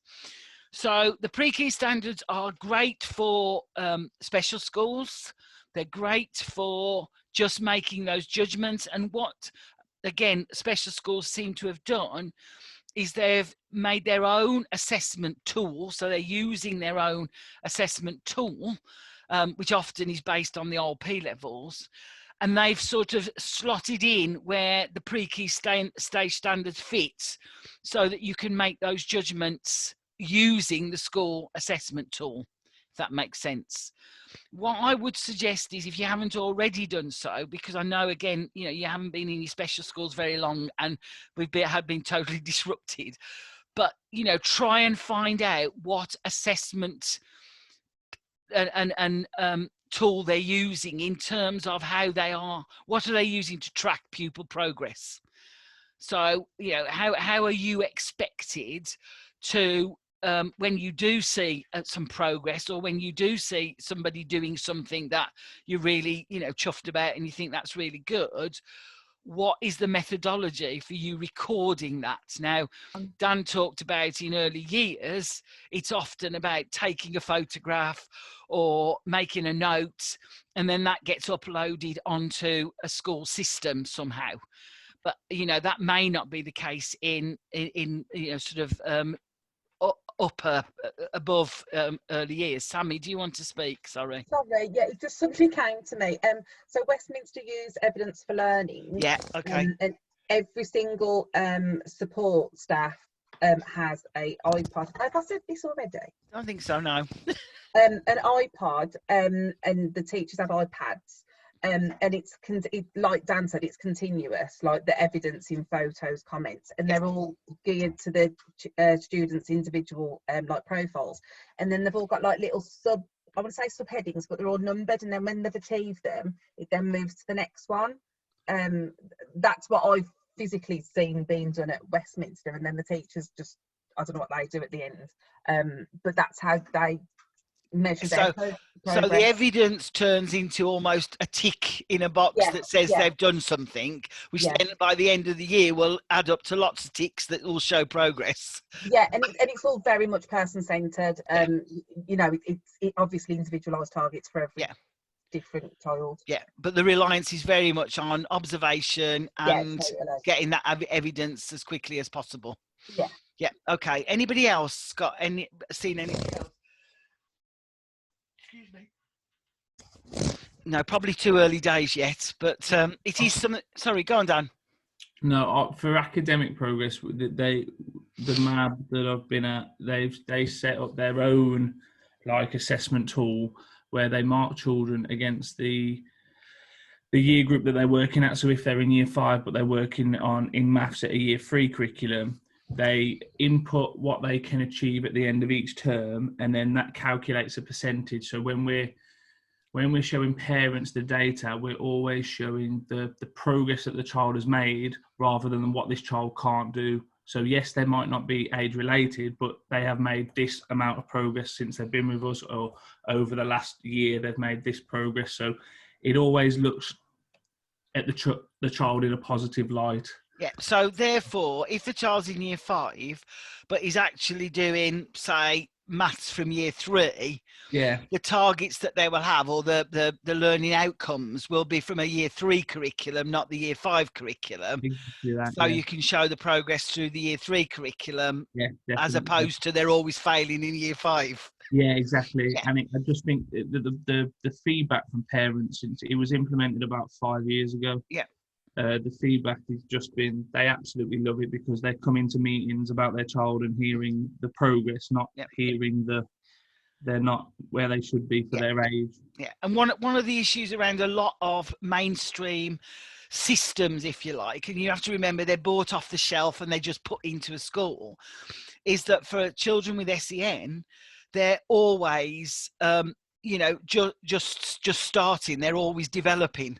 If they don't have a system like Dan's talking about, because they go into year 4 and they're at the bottom end, they're developing, and then other children will start emerging and all the rest of it. But our SEN kids never get any further, because they're working within a year group that actually is inappropriate for their actual learning.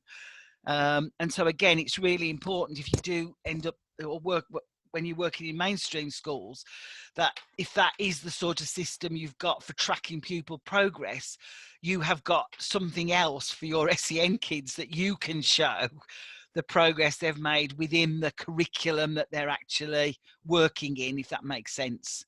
Has anybody used Jigsaw or Tapestry? Which one do you use, Dan?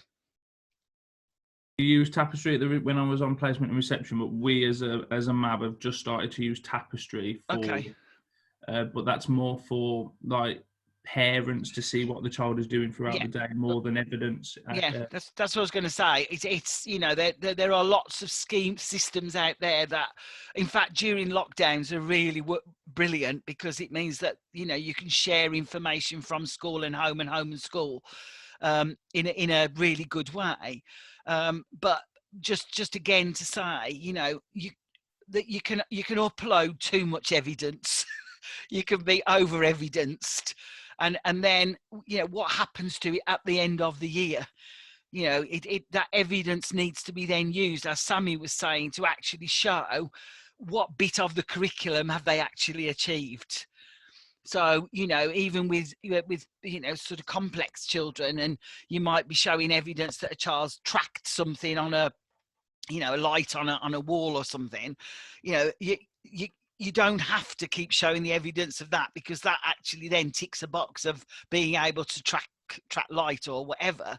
You can over evidence and over to put too much stuff on there. At some point you have to say, and I'm using this evidence to show that this child has achieved this. It's got to be used as an assessment tool at some point. So just remember that, really. But every single school will be doing something slightly different. So wherever you end up, you really need to find out very quickly what assessment tool is being used in the school and how they expect you to use it, and then obviously you can adapt dependent on your needs and the children you've got in your school. Okay, so I just want to move on now to the engagement model. Now, the engagement model came out in July, as you can see. It had a lot of iterations before it started, and it is meant to be being used in schools for those youngsters who are working below the standard of national curriculum and not engaged in subject-specific study. So it is those youngsters who majority will be in special schools. There may be a few in mainstream, but I would imagine the majority in special, who are not doing maths and English and, you know, subjects every day. They are doing much more sort of broad things like communication, physical, maybe even, you know, using some of the headings from the early years foundation stage. So, you know, doing creative or, you know, whatever, but they're not actually engaged in subject specific learning at the end of Key Stage 1 or Key Stage 2. The idea was, as I've just said, that you would use this engagement model as from 2020. That's now been pushed back, that there will be statutory, you will have to statutorily use it from September this year. But at the moment, you can use either or. There are 5 areas of engagement that the engagement model talks about or asks you to make a judgment about, and that's exploration, realization, anticipation, persistence, and initiation. And I would say that I actually think this is a really good tool that you can use with any children, you know, throughout, whether it's special or mainstream, not as an assessment tool, but just as a tool that will, you know, are your kids anticipating, are they persisting, are they initiating, and actually just have a look at some of the things that it says within the engagement model around those areas of engagement, and think about, you know, do I need to do something to try and get my kids to be a bit more persistent or whatever.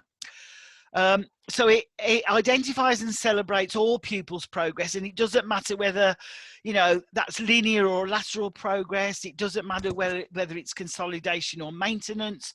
It doesn't matter if you've got children that, you know, are have got regressive conditions or have been out of school for a large period of time. You can still use it as an assessment tool, because it doesn't show, if you like, a linear approach to assessment. It's much more, it's much wider than that.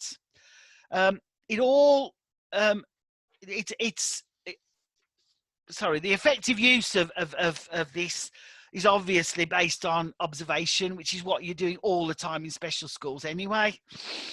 And yeah, when you are using the engagement model, it obviously needs to be done by somebody that knows the child really well, and who can actually identify any of the barriers that youngster may have. And it's a mixture between formative and summative assessment, and it's used constantly. It's not something you just use at the end of a key stage or end of a year. You use it throughout the whole school year. What it does say is, although it is only meant to be used for Key Stage 1 and Key Stage 2, because obviously pupils in special school, especially all, you know, when you've got secondary pupils in special school, it might be that it is appropriate for you to use. And, you know, you don't have to report any incident, no, sorry, that's the one wrong, any actual scores, if you like, from the engagement model. All that schools have to report to the DFE is how many primary age pupils are being assessed using the engagement model. And that'll be the same for special as well. You don't need to actually say, you know, how far well they're using it. It's just a case of yes, they are, or no, they're not. So again, you can use it with secondary age kids. You just won't be reporting on that. But you can report to parents, obviously, on the progress that youngsters are making within those areas of engagement. All of this started life as part of a really important, why haven't I got that? Sorry, I seem to have lost her. Oh yeah, okay, sorry, I'm gonna come back to that slide in a minute. I'm gonna move forward one. Sorry, I apologize. All of this started life as part of a massive research project that was led by Professor Barry Carpenter, which was DFE funded, and it was called the Complex Learning Disabilities Project. And what Barry came up with his team of professionals was actually 7 aspects of engagement. So his was called Aspects of Engagement. We've now got the engagement model, which has obviously come out of this. So the two were dropped in order to I think it was more to as it was more manageable as 5 aspects of engagement than 7. But this was what was used as the tool as part of what was called the Rochford Review, looking for evidence to see what we could use in terms of an approach for children and young people that weren't working at national expected standards. Okay, I'm going to go back to the slide I had before, just so you can see. So I know you can't see this very well, but if you download the engagement model document from the DFE website, this is the annex. The idea is that this is how you would use it to assess your pupil progress. So you start off by setting targets, and obviously those targets are going to be very, very influenced by the outcomes in a child's education, health and care plan. So a youngster that's got an education, health and care plan will have very clear outcomes within that. So the targets that you are setting should be working towards those outcomes. Now, remembering that an outcome in an education, health and care plan are longer term than targets you would be setting in school. So a good education, health and care plan is written to last a key stage. So a young person coming into year 4 with an education, health and care plan, the outcomes should be long-term enough so that they are reviewed in their transition annual review, which would take place in year 5, ready for parents to start thinking about transition into secondary education. So those EHCP targets will be longer term than maybe targets that you're going to use in school, which might be for a term, for instance. Thinking about, are they realistic and appropriate? Are we setting we're not going to set targets that are low and that are too easy, but actually, are they realistic and appropriate? And have parents and carers been involved in the setting of those targets? So, what is the schools, how do schools actually engage with parents? Now, in a special school or in a mainstream school with a child with an EHCP, that is going to be hopefully through the annual review. And part of the annual review will be setting the targets for the following year. But that doesn't always follow. So obviously then, following on from setting the targets, you would plan, making sure that the curriculum that you're going to offer for that young person is broad and balanced, it's personalized, and also obviously it is going to meet the outcomes that are sitting in the education, health and care plan. And if there are additional teaching strategies that you need to put in place, or adaptations to the learning environment, or the use of additional assistive technology or communication aids, then at that planning stage, you would make sure that those were part of what you're planning. Obviously, then you would be working obviously as a team. So you would have other people around you and you would share that plan and you would work together to make sure that everybody that's involved with that young person is going to be part of, if you like, that plan. And that might be about, you've got to be working with, other professionals, so speech and language therapists or occupational therapists, who would need to be involved as part of the outcomes that are in those EHCPs. And then, how is that going to actually be put together? How then are you going to how are your senior leaders almost going to hold you to account? So how are they going to moderate what you've said you're going to do? How are they going to check that what you're doing is what you're doing? And again, are there any other partnerships that schools have that will assist with moderation? So how do you know that that particular youngster is really, is working at pre-key stage standard 4? How do you know that that youngster is really engaged in terms of anticipation, but really not good at persistence?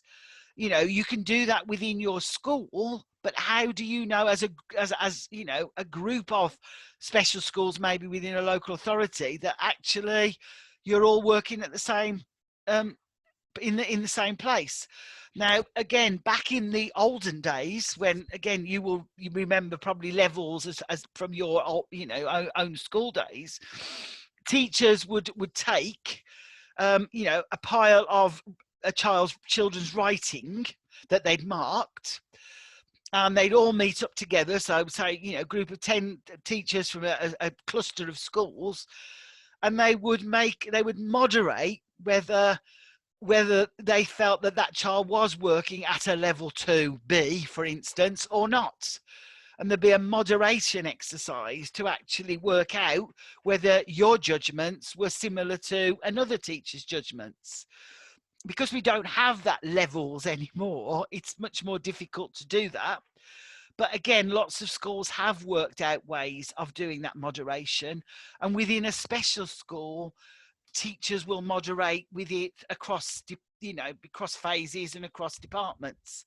So there is some moderation, but it is much more difficult there now than you know, it used to be. Then we move on to the observation. So obviously that's at the point where you are observing on a daily basis when those youngsters are actually using that engagement model. So when you actually do have moments of anticipation or moments of persistence. And again, in the engagement model document that you'll find on the DFE website, it lists the things that you might look for in children when you're observing them. And then again, thinking about any adaptations, any adjustments that you've had to make as part of that specialist provision, and does that affect the engagement? So, you know, if you are giving, so if a youngster is using an eye gaze, for instance, you know, does that mean that they are able to explore more or initiate more than they would without their eye gaze? And what that then will build up is a bank of information that shows that without their eye gaze technology, they are not going to be in a good position to learn. But actually that piece of equipment, that adjustment, that you know, that adaptation is really important to them. And then obviously, before we start again, you can assess, evaluate and moderate as to whether has the child met their targets, how much support did they need, can they consolidate those engagement aspects in right across a school day, or is it just at certain times of the day, or is it just with certain aspects? Is it with a certain member of staff? Is it within a particular teaching environment? So you can build up a picture of how engaged a young person is in a whole variety of situations, which then means that you can use that engagement information at the end of that cycle to then adapt for the next set of targets, to use, you know, the things that worked in the first instance. And we all know that, you know, children with complex and profound special needs, minute by minute, their approach can differ. So, you know, some of these youngsters can be really, you know, anticipatory one minute, and then, you know, transition to a different activity and be totally not with you at all. So, you know, it's how we then follow this through in terms of our observations and the way that we are working with these youngsters. But the engagement model, I think, will be a really useful tool to be able to you know, show progress of our most complex young people. And again, you'll be able to share with parents the information about the progress that they're making, that won't be about test results or scores, but will be about you know, how engaged their youngster is and how much better they're getting, or by using this piece of equipment, by having this adaptation, that will move that learning on. And so the aspects of engagement, again, you can still find lots and lots of information about that on a website called Engagement for Learning. And that's got lots of stuff around the research and also the new stuff around the engagement model.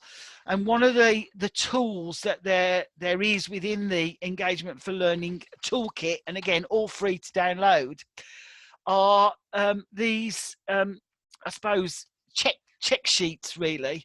I've done it as a screen shot because I couldn't copy and paste it, but you can get these as blanks, so you can actually write in you know, what you would want to see within those 5 aspects from a particular child. So you can put their name, you can put their date into this particular document, and then you can look at exploration, you can look at the engagement model document, and you can look to see, so what does that mean in terms of exploration? So in here, the example is, can the pupil build on their initial reaction to a new stimulus or activity? So again, you might be starting a new activity, or you might be giving them a different stimulus. And do they explore it in the same way that they did for a previous, similar but, you know, different activity? Do they explore in the same way? Does the pupil show interest and curiosity in the new stimulus and activity? If they do, is it more or less than it was before? If they don't, then what is it that's different? What's changed? Is it to do with their sensory development? You know, are they not sensitized, or are they over or under sensitized to a particular thing that you're asking them to do? So you can then start using this almost as a sort of, you know, writing inbox, post-it type thing, but also you can use it if you're then going to gather your evidence using your, you know, iPad or whatever system you've got. You can connect it to these particular areas of engagement and these particular things that you're looking for the child to do. And again, within the engagement model documentation, you'll find lots of information about what would come under all 5 of those, but also on the Engagement for Learning website, you will find you know, information there as well. So I'm just going to ask Lucy, have you seen anything like this before? This particular model in Chad's Grove? I haven't, no. Oh, okay, right. There used to be a wall in the first corridor that you go down, which has got lots of these on from various students to show the different engagement, although it had the 7 areas, obviously. But yeah, so again, you might want to ask about those in school. So has anybody, again, you know, I know you, again, you've only been there a short time, but has anybody seen anything that looks like this in their special school to date? No, nothing at all. Sammy? Sorry, I was just going to say, at the focus provision I was previously, they'd gone to a conference in London, the head teacher had, and they came back with this STAR model that they'd pinched from somebody, and that looks a little bit similar to this, in that there were individual targets and they had to meet certain aspects to be able to then kind of tick that off, I suppose, and say that that had been achieved. It was definitely a STAR. I can't remember exactly what it was called. No. Okay, well, what happens with this is, what you have to then, if you like, ratify, I suppose, is on a scale of, I think, I can't remember, it's 1 to 16 or 1 to 20, but on a scale, you know, how far did they get in that particular aspect? So you are still using a sort of point system. I think it was colour coded as to how, what was their numbers? I'll have to try and find out. But what you're not meant to use it for is just a tick box of scores. So for instance, if they get up to 20 in exploration, that's ticked, it's done, we don't have to do it again. Because again, it might be that the things that you've offered them, you need to be challenged, or you need to up what you're giving them to personalising it. So this hasn't, in a sense, the engagement model hasn't got an end. It is there to be used for all those students who will probably never be engaged in subject specific learning, because obviously those who do get on and are, you know, able to be fully engaged, etc., you would expect those to then be moving on to being in subject specific learning and using the pre-key stage standards and the national curriculum. So this is very much for those youngsters, and this isn't about not having high expectations, but we know there are children in our schools that will never ever, you know, be able to be doing subject specific learning in that sense because of their complex needs.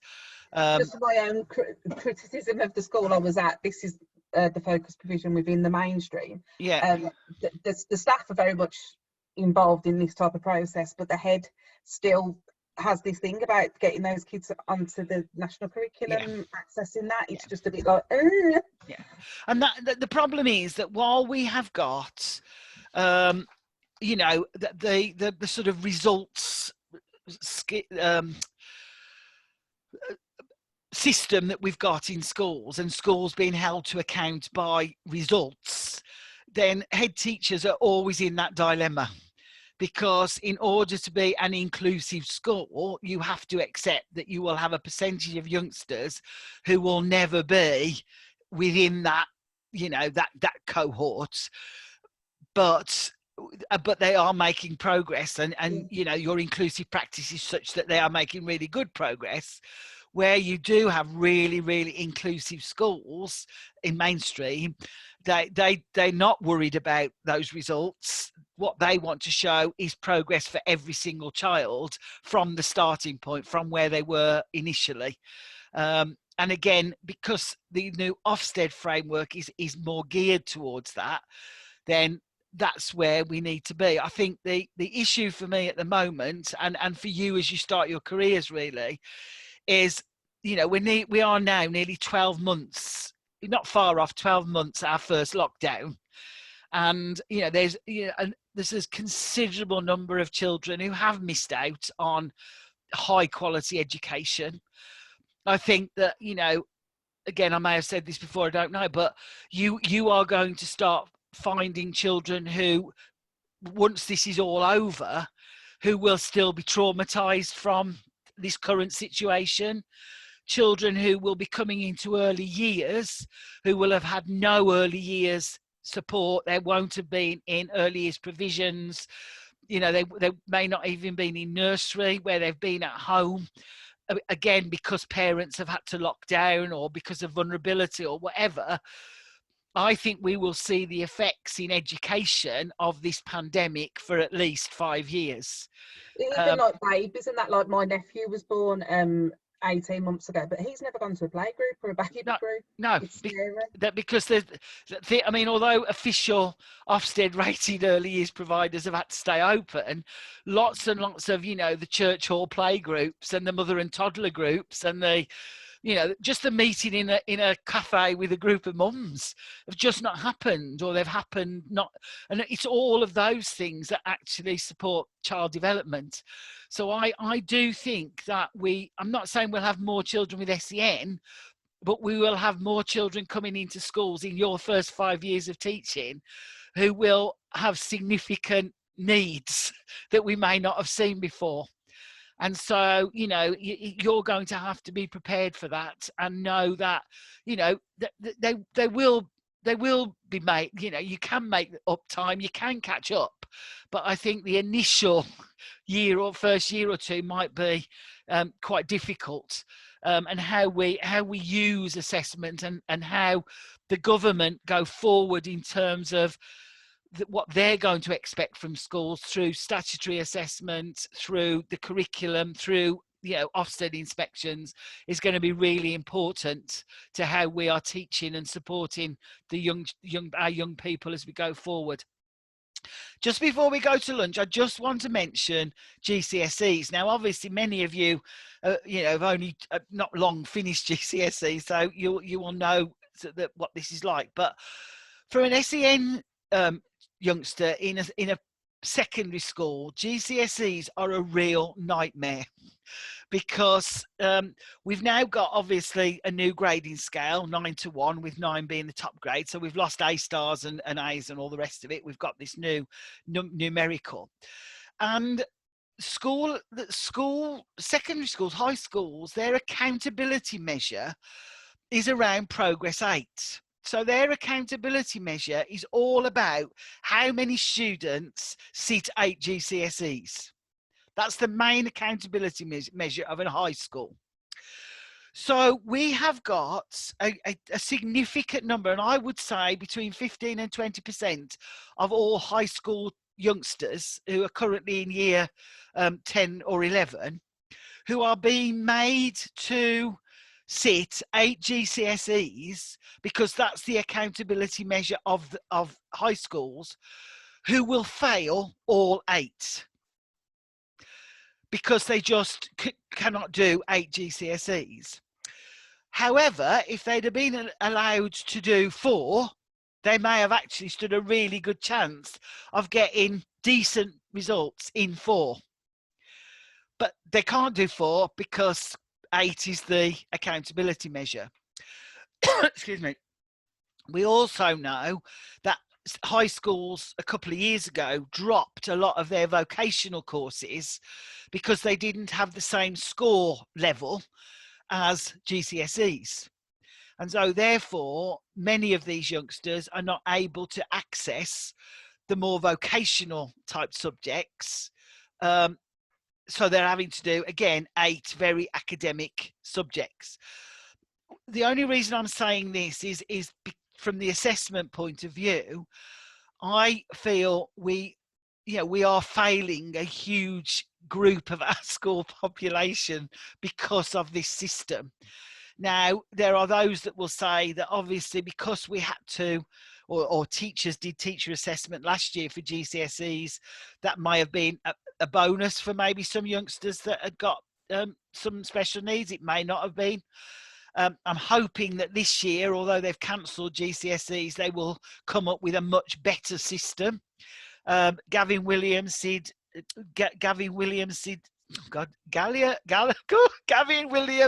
said that we were going to trust teacher judgment this year and not logarithms, but who knows what's going to happen. But I do think that, even if we're working in primary or if we're working in secondary, but in special, you can offer 1 or 2 GCSEs. So you will have youngsters who can just do their art GCSE and do it really well, or who can do a maths GCSE because they're, got highly talented in maths. And again, that's where, again, the system is not fair. Because, I think all young people, whatever school they go to, should be entitled to be able to do, the things and the subjects that they are entitled to. So, again, watch this space. Who knows what's going to happen after this current, crisis and where we'll be in a year or 2 years' time. But at the moment, I think that we are, within the mainstream sector, we've got children who from as young as 6, when they do their phonics check and they fail, they go on and don't do so well at the end of their Key Stage 1 SATs. They, don't do very well at the end of the Key Stage 2 SATs. They go into high school on that GCSE trajectory, being, more or less told they've got to do 8 GCSEs without getting additional support. Many of them will then be excluded because they are not able to cope in secondary school. And, we just need to think about what are we actually doing given the current system that we've got, especially around assessment, to some of our most vulnerable children and young people. And again, when you start your teaching careers, just thinking about how you can offer everything you possibly can to support your students going forward in that preparation for adulthood. And that might not be about passing SATs or getting GCSEs.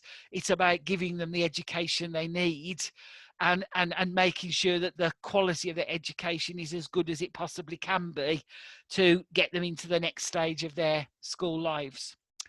Okay, I'm going to stop my share now. I'm going to say, anybody got any comments, questions, thoughts on all of that? So that's the morning being spent looking at basically the statutory stuff, the stuff that we, might have to do once we're teaching. What I'm going to talk about this afternoon is actually sort of more general assessment information and why we assess and what we do with that information, etc. So it's now 12:30. Half an hour, is that enough for all of you? Is that okay? So if we come back at 1, is that okay? Okay, I'll see you all back here at 1. Have a nice lunch. As I say, we're going to move on to a sort of more general bit about assessment now. And again, if anybody's got anything they want to say or join in, then please do just unmute and talk to me. Okay, so let's do the screen share and let's move on to session 2. So why do we need to assess? And I suppose it is a genuine question, which I will ask. So why do you think we need to assess? Come on, everybody. I want something from everybody now. To keep up with children's progress and to be able to feed that to especially children with special needs, wider professionals like physio, speech and language, and to work together collectively. Perfect. So to keep up with progress and to be able to pass that information on to the wider audience, stakeholders that might need to know it. Thank you, Lucy. Thank you. Anything else, Lauren? And to be able to plan, adjust your planning and know that your teaching is being effective. Okay, yeah. So in order to plan and be able to know that your teaching is being effective. Anybody else? Know when to adapt. Oh, sorry, Shani, go on. To know when to adapt your lessons as well if they're not working. To know what to do to adapt lessons if they're not working. Elliot, I think you had something. Yeah, mine was similar. Just adapt your teaching to the strengths and weaknesses of your pupils. Yeah. Okay. So you assess to see what else they might need or what if there's too much of anything. Anybody else? I was going to say to make sure that students are being challenged appropriately as well. Yeah. Okay, so to make sure they're being challenged so it's not too easy or that your expectation is too low. So to give them that boost as well. Anything else? Yeah, to see if, like, I know it's not purely for, but to see if the strategies and the teaching that you are implementing, if it's working, and what you're doing is because if it's not, there is something that needs to change, isn't there? Absolutely. So it's to test out really your teaching. And that's not to say, your teaching may be bad. It might just not be the methodology that was working for a particular group or a particular individual. So having that assessment is really, really important. Okay, so thank you all very much for that. So what we need to sort of think about is that although we've talked this morning about all of the statutory teacher assessment that we need to do, schools really need to develop their own approach to assessment that meets the needs for their pupils, their parents, their staff, their curriculum. So although there is, the national, if you like, processes that will test the national curriculum, the curriculum is much wider than that, as we said right at the beginning of this morning. And so therefore there has to be a way that schools can assess, if you like, how well they're doing. And again, that might have nothing to do with, academics. It may have something to do with mental health and well-being. So at this moment in time, schools really do need to be assessing, how well they're looking after both student and teacher mental health and well-being. I've just been looking at Twitter at lunchtime, and the number of people who are saying that the workload of trying to plan for classes and online learning is just overwhelming. And we've got to take that into consideration when we're thinking about it, and that can only be done by assessing the situation. There are 3 main forms of assessment in schools that most schools would use. I'm going to talk about a 4th one as well in a minute. But so the first one is that day-to-day formative assessment. That is what you are doing every day, all day, without even thinking it as an assessment. So when you are teaching, when you are, you know, just sitting in a classroom, maybe observing somebody else teaching, you are actually assessing. You are making judgments about either your teaching or somebody else's teaching, and thinking about, so how will I do that differently? How will I do that better?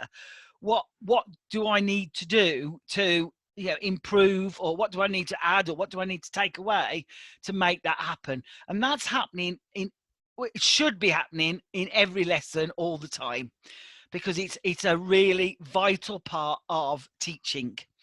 So that day-to-day ongoing observational, if you like, assessment.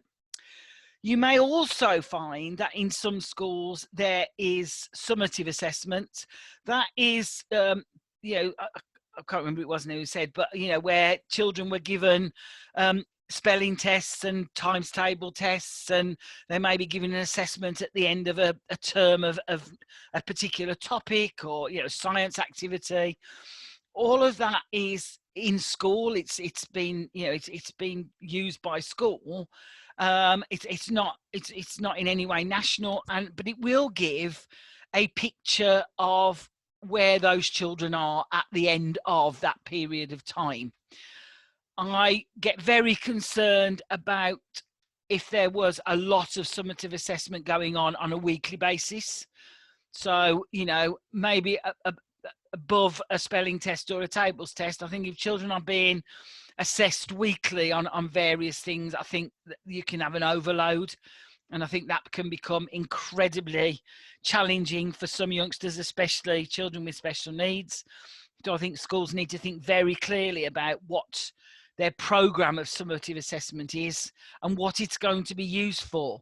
Because if it's all it's going to be used for is completing a spreadsheet to show that a child has actually been taught something or achieved something, it may not be very, very useful at all. So lots of these assessment tracking systems that you can now buy into often, you know, have an assessment tool within them, and children get marks just purely for the fact that the teachers taught something. But actually they didn't learn anything. That's not telling you anything at all. So there can be children who go through the whole of their primary life where they've been taught everything they should have been taught. They've learned absolutely nothing, but they've got lots of ticks and lots of green boxes, if you like, because they've been taught it, and useless, doesn't tell us anything. And then, of course, we've got the national statutory summative assessments that I've just talked about this morning. So that's to understand pupil performance in relation to national expectations and comparisons. On a day-to-day basis, we want to know what's going on in our classroom with our children using that formative assessment. The fourth element that I think is really, really important, and again, going forward for you guys, you know, hoping to work with SEN kids, are those diagnostic assessments or screening tools that we might use to actually try and break down what it is that youngster really needs. So we know that youngster has got some reading difficulties, and our gut reaction is telling us that actually they may well have dyslexia or some dyslexia traits. So therefore, we need to be using a dyslexia screening tool or a dyslexia diagnostic assessment to really try and understand whether that's the case or not. Now, we are not going to diagnose that a child has got dyslexia. That's not for us. That's for, you know, psychologists and you know, others. But we can get an idea of you know, whether a child may have those traits, may have those tendencies, and at least that then gives us a bit more knowledge about how we might go forwards with that child's learning, and how we need to adapt our teaching for you know, a youngster that might need that sort of support. So just ask again, has anybody come across any screening tools or diagnostic assessments that they have either used or heard of or seen used in their schools, either mainstream or special? Anybody know? So that would be all new to you. But again, just important that, you know, once you are teaching, it might not be that you end up doing that. It might be somebody else in the school, but you need to know that they are available and are there to support actually trying to, you know, break down some of those barriers and understand what that youngster needs. So that I think there's 4 forms of assessment, because I would include that diagnostic screening type assessments within that that cycle. Okay, so I asked you earlier why you think we should assess. Well, I think these are the principles that underpin effective assessment systems. So it enables us to monitor progress and support learning, which you said. For me, the big one is to recognise the achievements of pupils, and so we can celebrate the progress and the achievements that have made. But it also identifies the areas where we still need to do more. And again, you know, we know that children with special needs may need you teaching them the same concept or the same skill 5, 6 different, you know, six different times in different ways before they actually have got it, so to speak. And then that doesn't mean that 6 months down the line they've got it either, because if it hasn't got implanted into that long-term memory, you then may have to go back over it. So again, important for that. It does inform pupils of their progress and the next steps that they need to take. Obviously, it will guide your planning, your teaching. It will also guide how you might use any additional support that you have in your classroom. So again, if you are in a special school, you will be working ordinarily with a team of people within a classroom. And you as the teacher will be expected to guide that additional support. So, you know, where are your teaching assistants or learning support assistants? What is their role? You know, you may have care assistants in there that are there to support, you know, personal care, are there to support medication, are there to support feeding, all of those things that we might need to do for some youngsters. How do they fit into your plan?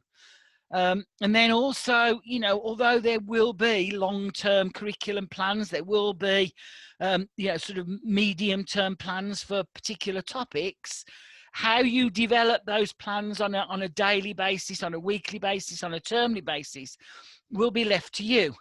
So you will have the overall, you know, big picture, but that's micro picture. The small picture for what you're delivering in your classroom is up to you.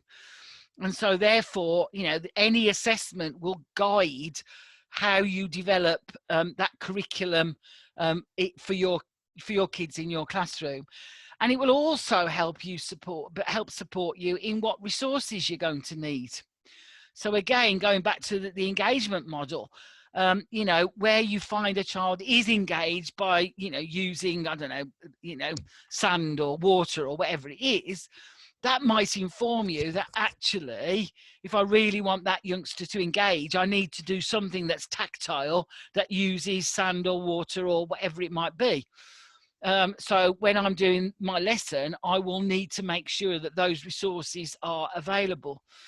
And again, remembering that many youngsters within the SEN world have very great sensory needs, and so will need things that will you know, activate their senses, if you like, although remembering that over sensitivity can also be a barrier as well. Obviously, assessment will inform parents and the wider community of pupil achievement. You talked about that, about supporting other stakeholders. Provide information as you continue to when the pupil changes school or year group. So it's about passing on that information. And again, transition is just so important. And I will talk about that a bit later on, but, you know, making sure that everything you possibly can pass on, all the information that you think that you've got, that you can pass on to the next, whether it's teacher in another class or the next school or whatever that might be, is really important as well. And of course, you know, assessment will comply with statutory requirements, because there are certain statutory requirements that we have to do, as in what I talked about this morning. And so it is a compliance tool as well, although I would say that is the least relevant of all those other things, because we just need to think about, you know, what we're doing in classrooms. Okay, I think we answered this before, but just to ask you really, if as when you've taught in your mainstream school, and again, I know you haven't been there very much in your special school, but what was your approach to assessment? So what did you do as a teacher that you would say was assessment as part of your, you know, teaching and learning process? Sammy. The questioning throughout, you know, questioning to ensure that, is that what you mean, sorry? Yes, that's it. That's exactly what I mean. Yeah. So yeah, questioning on the spot, questioning kind of thing throughout, and yeah, just ensuring that, you know, knowledge was stored, and questioning in different ways, and just making sure that there was that greater depth. Okay, but very much one-to-one verbally, would you say? Varied, really. Predominantly, yeah. There was one girl, I don't know if you remember, I mentioned her before, that's blatantly got SEN. That'd be more sitting one-to-one, but with the rest of the children generally, it would be the blooming, I hated it, the name selector thing. They'd never work on the blooming screen. Getting them to, you know, choose, and then okay, that's fine, that's okay. Anybody else? Yes, Elliot, thank you. In my mainstream placement, at the start of lessons, when it was like everyone sat down together on the carpet, they used whiteboards quite a lot. Okay. It's quite a quick and easy way to see which children have understood the concept you're trying to teach, and then which children you can maybe send out with a TA, like an intervention kind of group kind of thing. Okay, so would that be based on the learning from the day before, maybe? Yeah. So before you move on to that day's lesson. Yeah. Yeah, just to, yeah, that's great. Thank you very much for that. Thank you. Anything else? Anybody else use it? Yeah, in my SEN school, Chadsgrove, phonics check-ins are going through sounds, and then I picked up that one particular pupil got really mixed up between the I and the E sound. So then I discussed that with my teacher, and then came up with resources to support her in identifying those sounds, which I found really helpful. Okay, anybody else? Okay, let me just say to you, marking of children's work, that's a form of assessment. What was in your mainstream school? Was there a policy? Was there guidelines? What did you have to do in terms of marking pupils' work? Dan first. When I taught, I marked the work they did in reception. They wanted to know if they did it independently, and anything that was crucial to the next lesson that they'd put in the books, but that was about it. The work was just a picture of them doing the work that was for that week. Okay, right. It was marked. It had to, whether they'd done it independently. And did you use a code for that? Yeah, because I wasn't the teacher, we had to use green. The teacher used red. Someone else used pink. Someone else used blue. Okay, thanks, Dan. Yeah, okay, that's exactly what I wanted you to say. So that's brilliant. Anybody else got any marking stories? For my school, I was with reception as well. So for marking, we had building blocks that we used for assessment. That we'd use if we were taking pictures, and also if they were meeting those building blocks, we would write those on their work. Okay. But actually, while I was there, the teachers were told to try and make marking as minimal as possible, because obviously with reception they can get through so much work throughout the day. So it would just be a tick and the building block, and you wouldn't really put any next steps on there or anything, which I thought was, I don't know, I thought it would have been better to give some feedback, but I think because they got through so much work throughout the day. Yeah, and was there a maximum number of building blocks that you drew? No, I mean, there was so many building blocks we had, so just any that were covered. Right. Okay. Okay. Sammy, did you want to come in? Yeah, I'm sure I mentioned it before, we did that live marking, which just doesn't sit right with me at all. I know I understand the benefits to the feedback immediately to the kids, but I think in year one, they've done their work and they kind of want to, I don't know, like we were having to rub out, I'm sure I mentioned that before, and that doesn't sit right in any way, shape or form.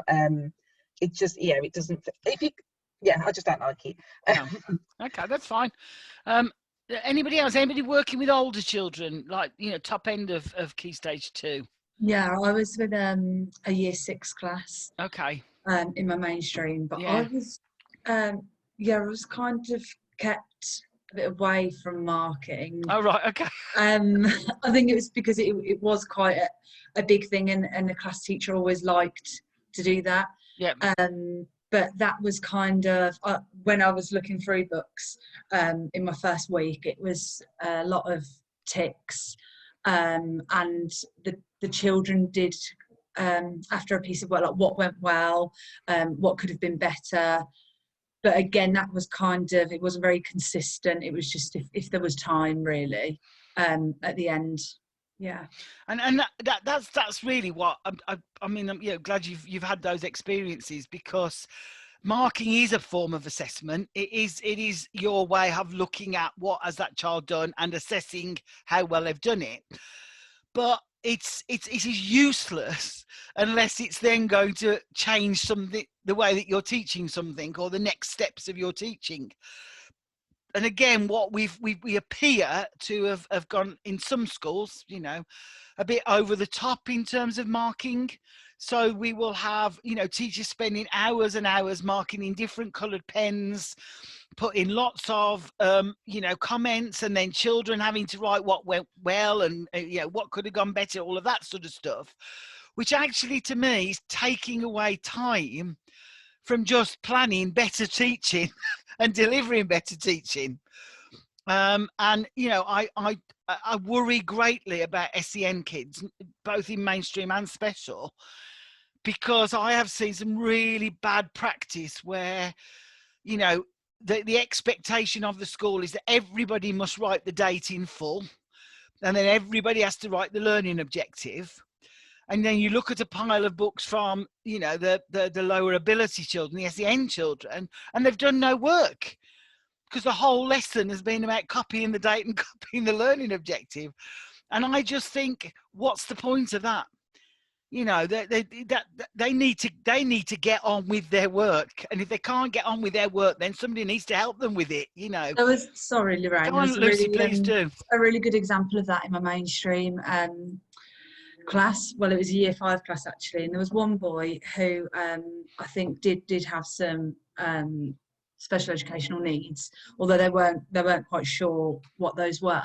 And this was in year 6. This was in year 5. Sorry. Oh, right, okay, but they still hadn't worked out what is his. No, okay. he'd come from primary. Okay, yeah. You were middle, weren't you? Yeah. Yeah, I mean there was a complete range.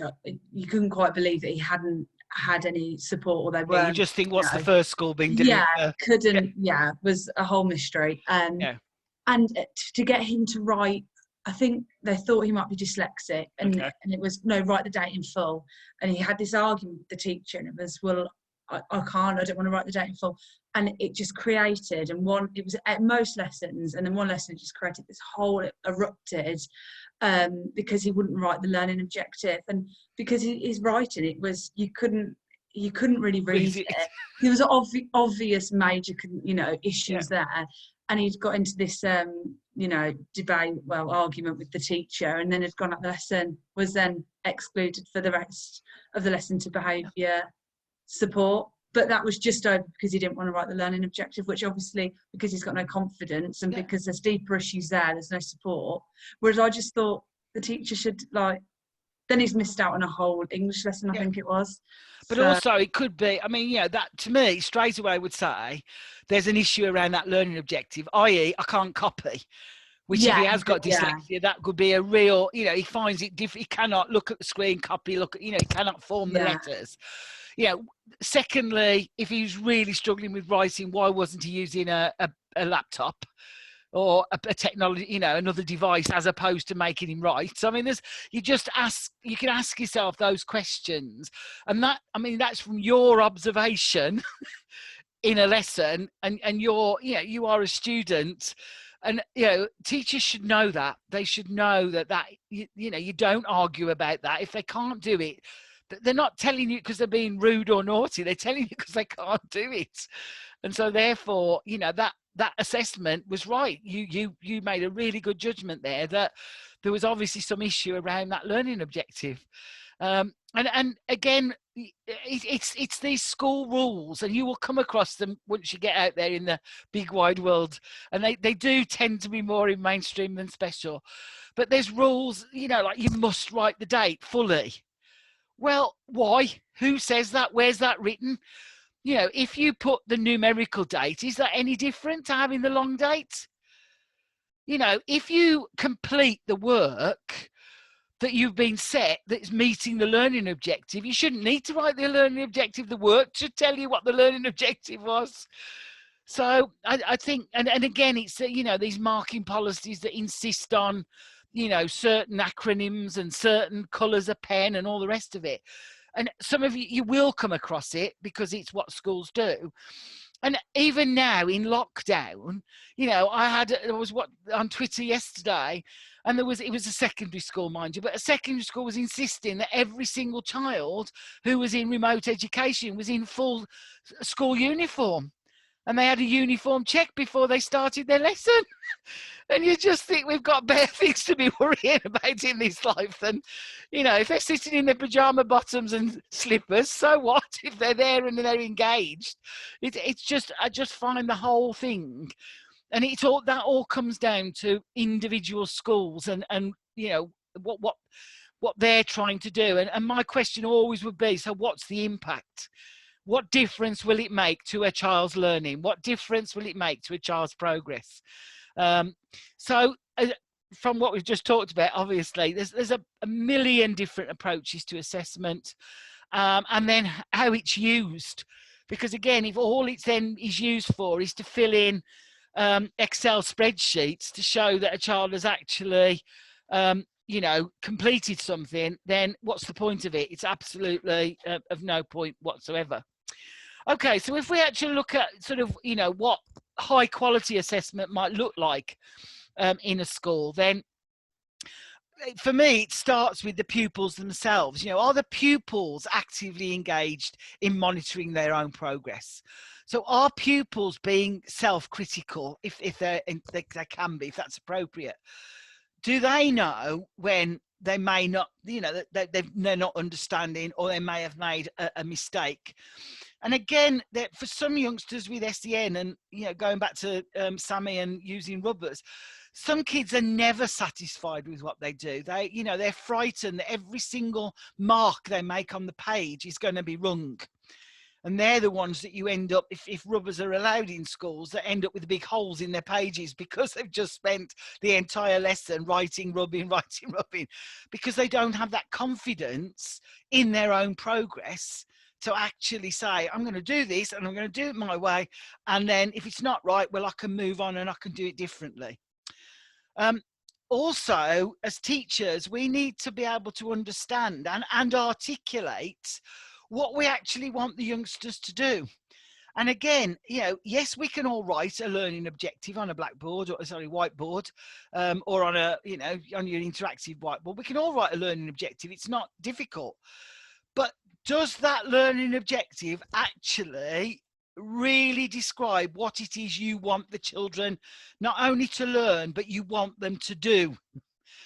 Because it may not give the child any indication at all of what you want them, what you're aiming for.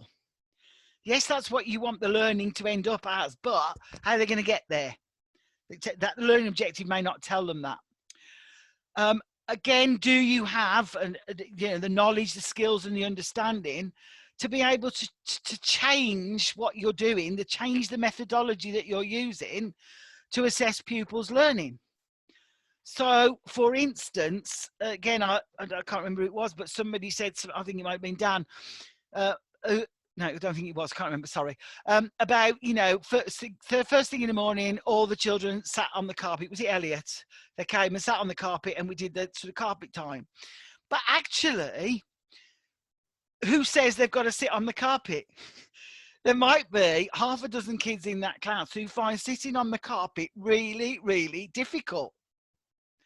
And actually can cause you an awful lot of grief with their fidgeting and their messing, you know what I mean? So we don't have to do that. They can sit on their chairs, they could sit on a cushion.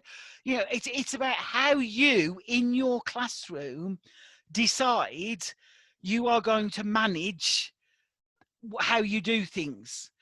So again, you may remember as children, as pupils, the literacy hour and the numeracy hour. Anybody remember the literacy hour and the numeracy hour? Yes, Dan, good. Well, you know, that was a prescribed daily event.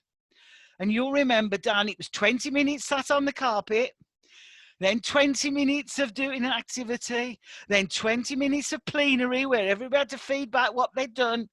And it was like written on tablets of stone and everybody followed it.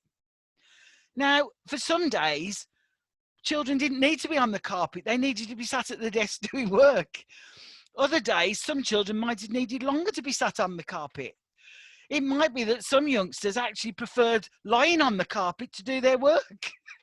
It's about you, from the assessments of your children, making the decisions in your classroom about how these youngsters learn best. So, you know, again, don't just think you've got to comply with what works, what your school is telling you works, because it might not. You've got to be brave and you've got to think, I know that for this group of youngsters, that's not going to work. So I'm going to try it this way. And it might not work another way. You have to try. Also, teachers are able to communicate with each pupil and pupils can communicate with each other. And again, when you're working in a special school with children with very complex needs, it's about having that understanding about how those youngsters do communicate and having an understanding of what eye gaze technology looks like, or what, you know, an iPad with voice activated software on it looks like, or what, you know, whatever it might be, or how you can get voice activation software to work on a laptop. You know, when you're working with children with special needs, having a knowledge of what technology is available, really important. Yes, at times you need to be able to report on the progress of your pupils that you're responsible for. You are responsible and accountable for the progress of all the pupils in your class or within your group. And yes, you will need to report on that in whatever way that looks like. But again, that could be done in a whole variety of different ways. Teachers are encouraged to moderate. I talked earlier about moderation with colleagues to check that what you think is the right, if you like, progress or level for that particular student would be the same for somebody else. You know, are your expectations too high? Are your expectations too low? What do you know? Sort of, what do you think? And then obviously parents receive information about progress in an accessible format. So again, if you know, you will have to do an annual report to parents, that's statutory, and you do have to report on any statutory assessment results, obviously. But again, thinking about, you know, some parents have got special needs, some parents have got their own needs, and they may need something that's slightly different. You know, this lockdown has really developed support and communication with parents in many schools. I'm not saying all. And some of you alluded to that this morning when you're now making phone calls to parents and how grateful they are, you know, for what schools doing to support their youngster. Again, you may not have seen this, but yes, was it yesterday? Day before, when Gavin did his announcement and said that Ofsted would be coming in to visit, and they would be checking up on schools and their remote learning. And what's that has actually done is a backlash. Oh, and then parents can report schools to Ofsted if they're not happy with the remote learning. What that's actually done is there's been a huge backlash of parents who are actually reporting to Ofsted what a fantastic job schools are doing with remote learning, which is, I mean, you know, I don't know who's reading all those emails, but it's keeping somebody busy. But, you know, again, it's about, you know, that goes conversations that we have, whether they're formal or informal, about just talking about their youngster, and, you know, not about where they are within that national expected framework, but about the progress that they've made. And again, while we're in this lockdown, and if you're in the position to do this, if a parent shares something with you that maybe is nothing to do with any of the home learning that you've given them to do, but they've actually, you know, as a family baked a cake, or they've, you know, cooked a meal, or they've, whatever it might be, gone for a walk and collected, whatever it might be, respond back positively. Because lots of schools are not doing that because it wasn't part of what the school had asked them to do. And yet it's a really, really important learning tool for them. And yes, they may not have completed the 24 maths questions that you set them, but actually, you know, they've been out for a family walk, they've collected leaves, or they've counted how many birds they've seen, or whatever it might be. You know, significant learning experience, but maybe not one that you've set, but actually you need to say thank you to the parents for doing that. So parents do need to, you know, to be informed as well. Okay, just before I start, has anybody got any comments about any of those things or anything that I've just said? No, we're all okay. Okay, so moving on, I just want to talk about, again, we're not doing it for Ofsted, but we do need to know what Ofsted would say within their framework. And again, I did share these with you before, but I've just put a couple of slides back just to reinforce the message that I'm trying to give you. So when used effectively, assessment helps pupils to embed knowledge and use it fluently, and assist teachers in producing clear next steps for pupils. So again, what Ofsted would be looking for there is that maybe you've changed, you know, you've done a lesson on a Monday, you've done your observation, or you're talking to children, or whatever it might be, and your lesson on Tuesday has to completely change because what happened on Monday didn't work. That's what Ofsted want to see. They want to see that from your daily assessment, you are, you know, changing what you need to do, and you know, producing the next steps for the pupils.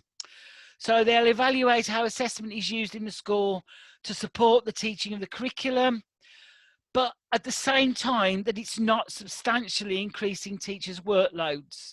And again, I can only say to you, you know, when you're going to now be in a situation where you might actually be in school, but you might also have to be doing some support for home learning, it's hard. And if you know, there's a much bigger workload, I believe, in doing that than there is just planning for either or. And, you know, Ofsted should be looking at that. And I think that if Ofsted are going to come into schools in this term and monitor, you know, how remote learning is going, then teacher workload is something they need to really consider in all of that. They'll look at whether schools' collections of attainment or progress data are proportionate. So they won't look at the data itself. They're not interested in internal school data. So all of those spreadsheets they don't want to look at. What they want to know is what you're being asked to do is proportionate to what you then can use in terms of your teaching. And if the expectation is that you're doing lots to fill in checklists and spreadsheets, but actually not enough time to actually then change your planning because you spent all night doing your assessment, that's not good enough. And you know, again, you need to make sure that you are, you know, spending more time planning and resourcing your curriculum than you are actually recording, if you like, the assessments. It also makes sure, and again, Ofsted will look at this, the efficient use of school resources. And in the school resources bit, They also include additional support staff. So they will, again, they want to see that you as a teacher are using any additional support staff that you may have in your classroom effectively and appropriately. And efficiently, I suppose I'd use, so that if you know, so all the pupils that need to get additional support are getting it. And again, if any of that is disproportionate, then that will reflect in the report that they write for the school. So they're not going to look at any non-statutory internal data. That's for you and you alone. They lots more focus on the curriculum, which we've already said. And that they will use national published data, so you know, SATs results and GCSEs, although there's now not going to be any. There wasn't any from last year, there won't be any from this year, so again, they're not going to have that. They'll use any information they've got, so IDSR is an inspection report that they can draw off about information about the school, which tells them how many pupils they've got, the type of school it is, how many free school meals, all that sort of thing. So they've got a baseline, if you like, of that school. And they'll ask schools to explain why they've decided to collect assessment data in the way they've expected, are expecting staff to do that, and what are they drawing from it. So where you might be in a school that has got school leaders that insist, and again, this you may have this experience from mainstream, but school leaders who insist that every half term there is what they call a data drop. So every half term, in the last week of that half term, you have to make sure that all of your assessment results are typed into whatever the system is. Then senior leaders will spend, you know, however long it takes to analyze that data. And then that then is used to basically hold that teacher to account without any support for what that teacher might do to support those learners is not an effective way forward. But that tends to happen in some mainstream schools. So the data is used almost to hold the teacher to account as opposed to improve the teaching and learning. And that is also, you know, not something that we would want to see anyway. Sammy, you were nodding there. Is that something that you'd seen? Yeah. Yeah, massively. And you can see the stress that it caused the teachers as well, like insanely, just the focus was definitely taken away from the kids for that week. Yeah, and also if that week is then spent doing assessments, so all the kids do is tests, albeit internal tests, that's a week out of every half term that you're not teaching, you're assessing.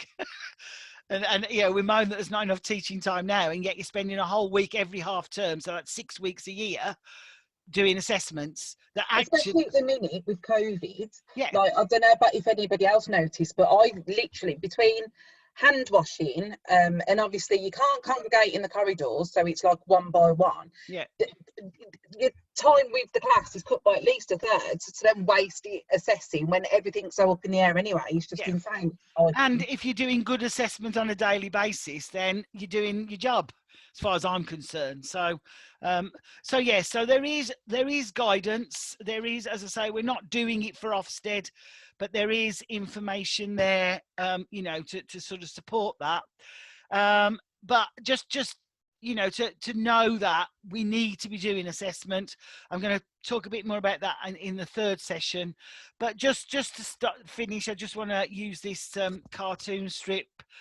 So, you know, I taught Stripe how to whistle. I don't hear him whistling. I said I taught him. I didn't say he learned it. And assessment will help us distinguish between teaching and learning, really, because you can stand there day after day after day after day till you're blue in the face teaching somebody that if you've got a pizza and you cut it down the middle, you've now got two halves of pizza, and you can talk about halves in as many different ways. If they don't learn it, you ain't taught it. is basically, and the only way you will know that is by assessment. And so, you know, really important that we try and understand the difference between, you know, that what you're teaching and actually what the youngsters is learning, and where assessment fits into all of that. Okay, it's now 1:45. I'm going to stop there because we're going into session 3.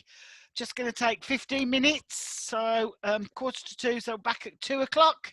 And then we've got probably just under an hour. So we'll be finished before 3 if we're lucky into the third session. Is that okay for everybody? So see you all back at 2. Thanks ever so much.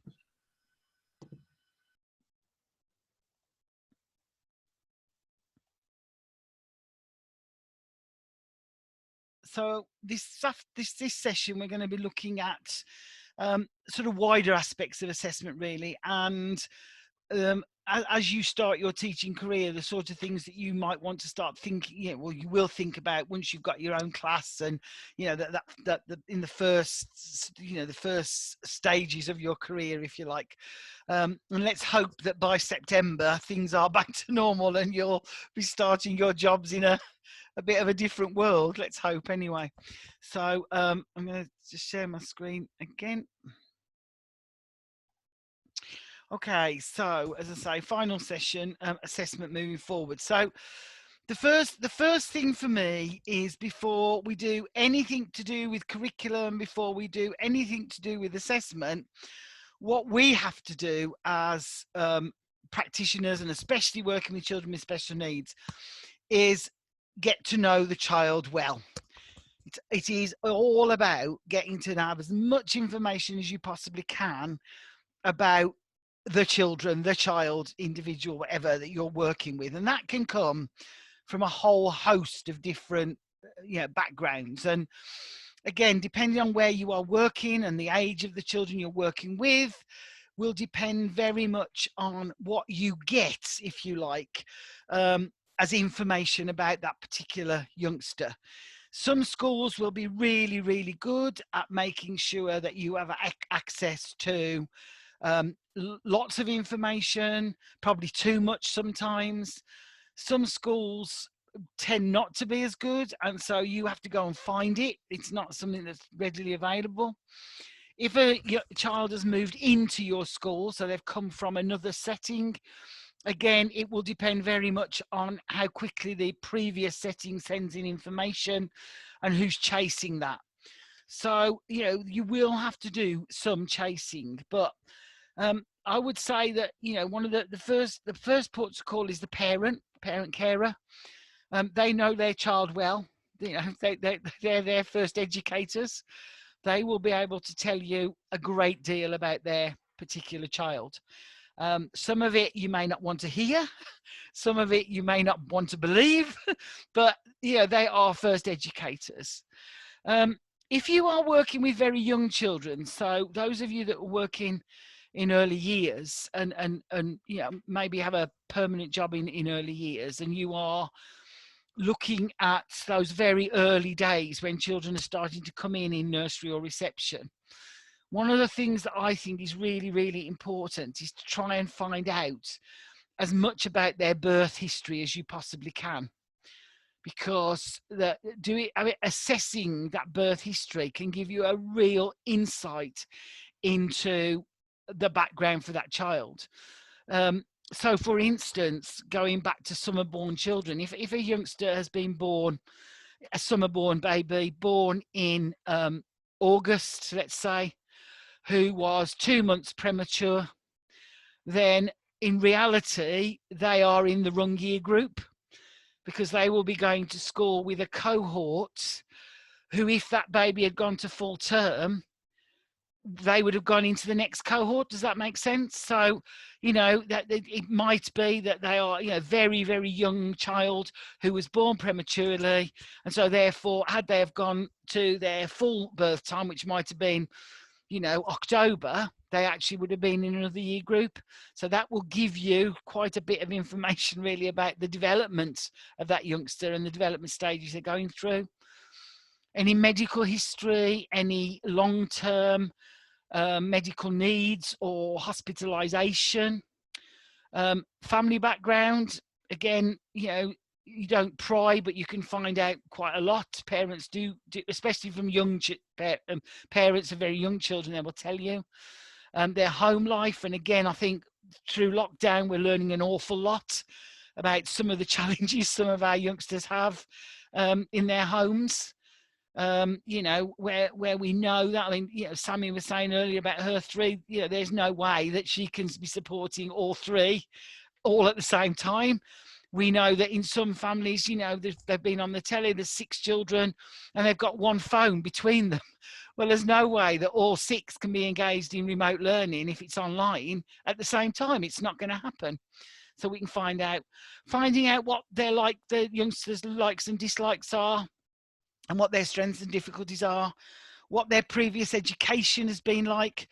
And again, when you are working in a special school, often you will find youngsters will be coming into the special school anywhere throughout the year. It doesn't always mean that are coming in September.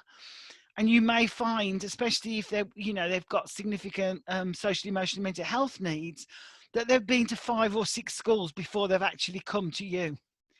And that's had a real traumatic, devastating effect on that young person. And actually that will be a huge barrier for them, because school will be a very negative place.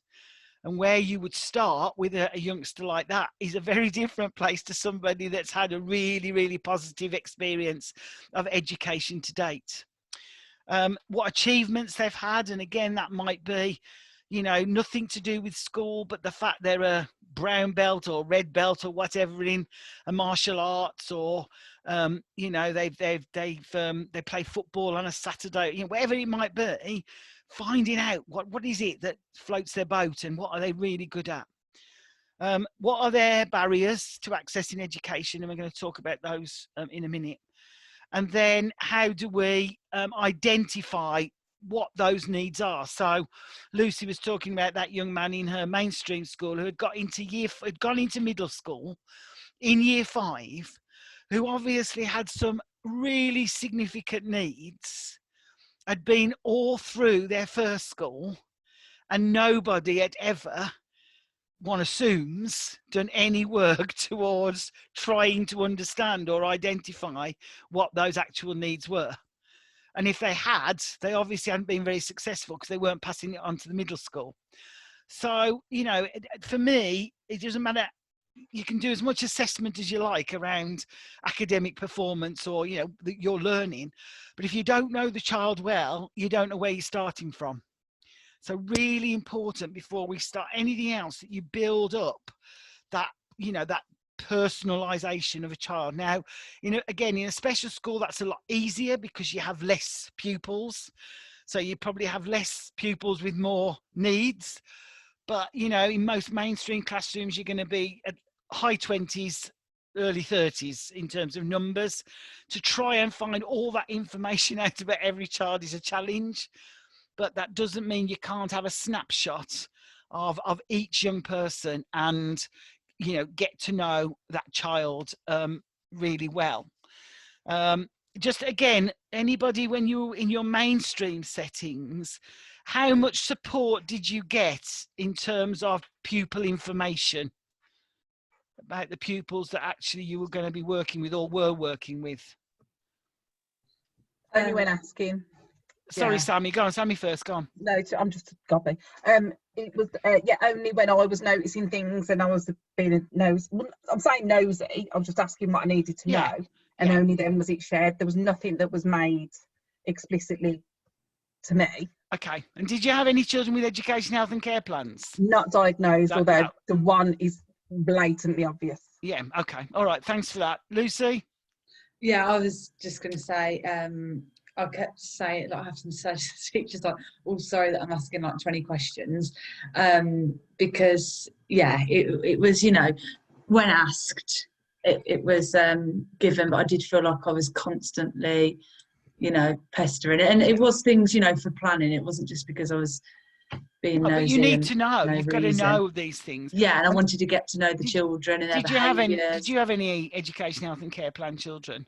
Yeah, in the class that I mentioned, the other class, and I asked to see that plan if possible. But they didn't actually say to you, you need to read this first? No, I asked to see it, and then they had to go and find it. So. Yeah, okay. Dan? Yeah, I was really I had a really good placement. I really enjoyed my school. The one thing I was really disappointed with was the lack of this information was given. Yeah. Only when I spoke about certain pupils and their needs and how we could support them. You know what I mean? It was just a bit backwards, really. And then all of a sudden, one day, like halfway through, she was like, "He's a looked after child. He's going through the umbrella and I was like, maybe it could have been a little bit earlier. That I just think it was a bit. Yeah, and they'll use the excuse of GDPR, you know, and data protection, but actually, you are going in there as, you know, yes, a trainee, but a teacher, and if you're going to be able to do your very best and provide your very best, you need that information, and you shouldn't have to keep asking for it. It should actually be there. You know, so again, when and if you do start your teaching, one of the first things to do is make sure that you have access to as much information as you possibly can, so you can build up that picture of those, you know, their individual personalities and their needs from day one, really. You know, otherwise it's going to take you till half term to get to know them, and then you've lost half a term in you know, things that you might be able to do differently very quickly if you knew about it. So just make sure you're asking those questions right from day one. Okay, so I said we talk a bit about Barry. Sorry, go on, Sammy. I'll shut up at some point. No, please don't. Adults, if I'm honest. My role at MENCAP actually used to be putting together the All About Me's. Oh, yeah. And to me, there should be somebody that, I mean, I know obviously the All About Me is quite a big document, and for certain children, it would just be more of a one-page profile. But how certain people perceive one-page profile seems to differ very much across organisations, I've noticed. Yeah. But ultimately, they acquired all of that knowledge, and I'd speak to home, of parents, carers, school, any social workers and so on, to try and get that all-round picture. So I just think it'd be really useful if people were really aware of those, that maybe some that aren't, that they can be really useful, you know, just to gain that information. Yeah, I mean, lots of schools do use one-page profiles, especially for their SEN kids. And actually, you know, even if the school doesn't, it is a really good tool in that first couple of weeks to gather that information just for yourself, because you will find out, you know, that youngster who, you know, I don't like sitting next to so-and-so, or I don't like sitting underneath that light, or I find that part of the room too noisy, or, you know, really simple things that actually you could do an adjustment with very, very quickly. One thing for me, in an old setting that I was at many years ago, that I'd not long started, and it wasn't shared with me, that one gentleman was absolutely petrified of dogs. So when I then organised a visit to a park, obviously the poo-poo hit the fan. Yeah. And it's that kind of thing that I'd always be asking, are there any fears, are there any anxieties, wasps, but, you know, like real concerns. Yeah. And that can really help then start, you know, that's how you then can put, you know, your classroom practice into practice, because you're starting with a sheet of paper that tells you that you've got 3 children who actually don't like sitting on a particular chair, or, you know, and you can make the adjustments for them. Whereas if they've all, you know, been made to do something that you didn't know about, if that's caused them to have a meltdown, or, you know, a challenging behaviour moment, you're then left with having to deal with that actually might, if you'd have known about it, it wouldn't have happened in the first place. So they are important. Lucy, did you want to say something about that? Sorry. Yeah, I was just going to say about the one-page profiles. Like when I first started at Chadsgrove as a TA, and, you know, I kind of went into this class not knowing at all what to expect, and, you know, obviously some anxieties, and just having them all where they were all displayed really helped me actually build up relationships with the children. If I found, you know, one particular pupil loved Charlie and the Chocolate Factory, or loved something, and it was that conversation starter, and that relation, that, you know, that was forming, or things they didn't like. I think it really helps the children build as well, to know that, you know, you're aware of that as well, and you wouldn't put them in that situation that would cause anxiety. Absolutely. And if you know that, you know, they've got a real, as for instance, autistic children tend to have, you know, obsessional sort of interests in a way, you know, if you know that is dinosaurs, and there's a particular dinosaur that youngster really likes, you know that if that child then is showing signs or of challenge or, you know, stress or anxiety, and you put the dinosaur in front of them for them to sort of play with for 5 minutes, then why wouldn't you do that if it was actually then going to get that child back to the learning, getting back into learning as quickly as possible? Why would you put that challenge in front of you as a teacher, you know? But you've got to find out that in the first place. So for me, that's really important. But then it's also about thinking about what are the barriers for, and I've used the word disadvantage because, you know, most people, I don't use that disadvantage in terms they come from backgrounds where there's free school meals and all the rest of it. You know, a lot of children who are SEN children are disadvantaged just purely within the system that we work in. So in terms of identification, we'll find that in some schools, identification of SEND is inconsistent. So, you know, and maybe not even used at all in some schools. So that can lead to both over-identification and under-identification needs. So you could have a school that actually has put a child on the SEN register who has, you know, brought in all sorts of support for them.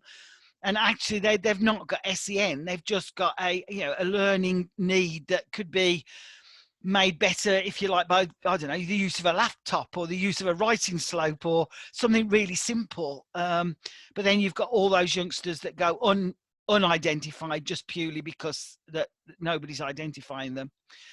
A barrier is being able to navigate the system. And again, guess you guys, you know, you're still trying to navigate the education system that is in this country. It's not the easiest system to navigate.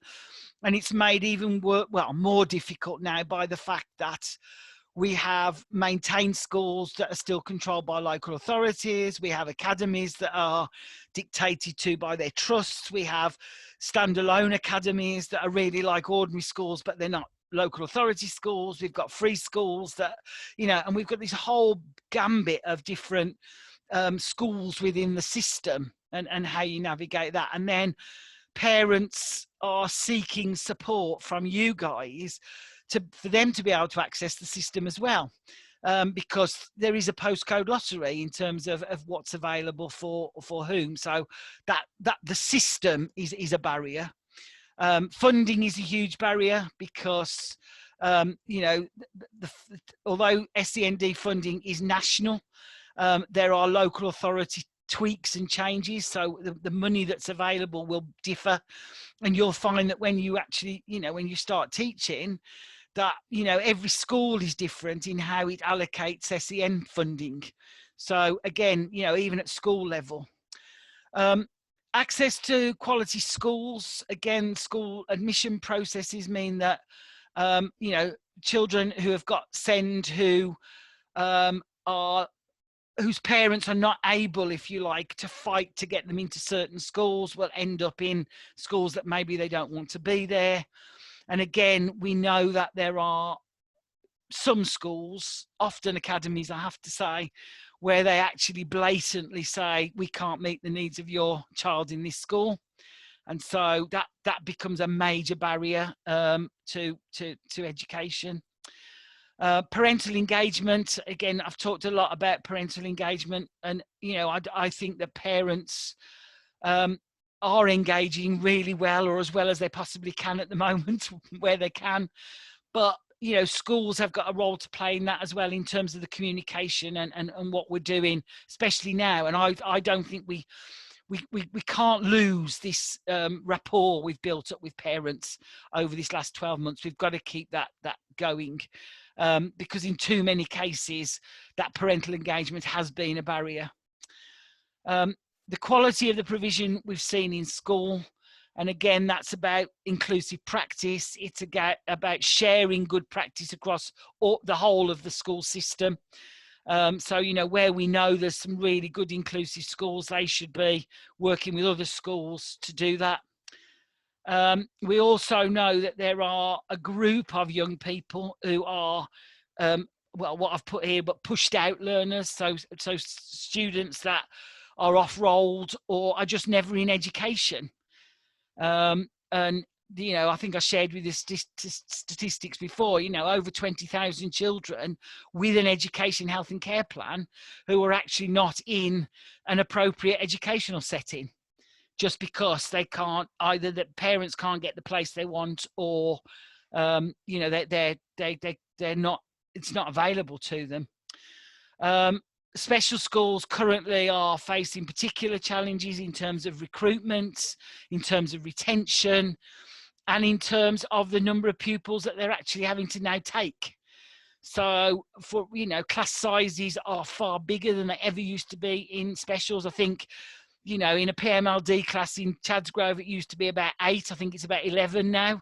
So, you know, it's exponentially, special schools have got challenges, and special schools have become almost the gold standard for parents with children with SEN, when an awful lot of children could access mainstream schools with additional support.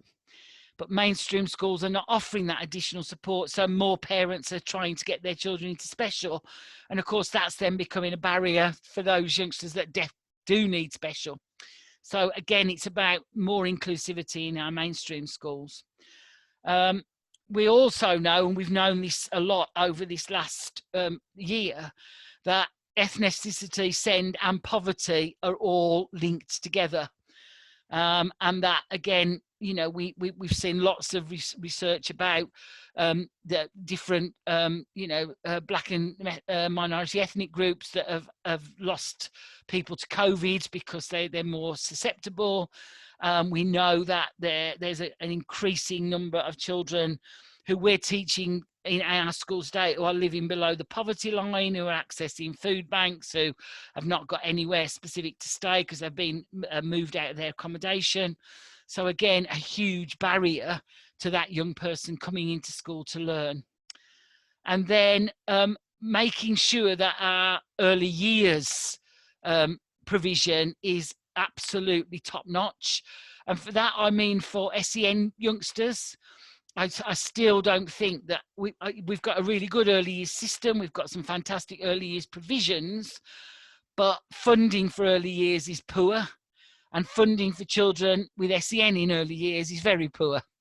And if we were to invest more in early years, I think we would find we'd have less need for spend later on in life, but it doesn't sort of work like that. So lots of barriers out there in terms of the system and the world in which we're working in that actually we need to take into account as well when we're teaching. So we've talked about these different types of assessment. I'm just going to sort of go through one or two now. So when we talked about formative assessment, as I said to you before, it's all part of that taking place every lesson as part of your high quality differentiated teaching, sits alongside that. It's also about the record keeping that you use to capture the progress. And again, it isn't about writing copious notes at the end of every day or filling in a million spreadsheets. It could be about a photograph. It could be about a post-it note. It could just be a few, you know, sort of, you know, one line of comments, whatever, just something that captures that moment, that awe-inspiring moment when that youngster did exactly what you wanted them to do, and you've captured it. Also, again, if you look at the Education Endowment Foundation Teaching and Learning Toolkit, one of the most effective things for teaching and learning is effective feedback.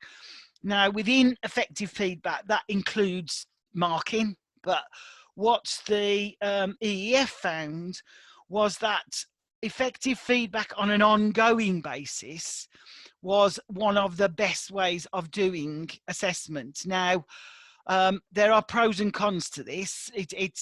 One is how you manage your classroom. 2, it's how much time you feel you've got to do that. You might want to do peer-to-peer feedback, which can also be useful. But remember, children do need to be trained to do that. You know, it can be incredibly effective, but you do need to train. And again, for some children with SEN, that's not always possible.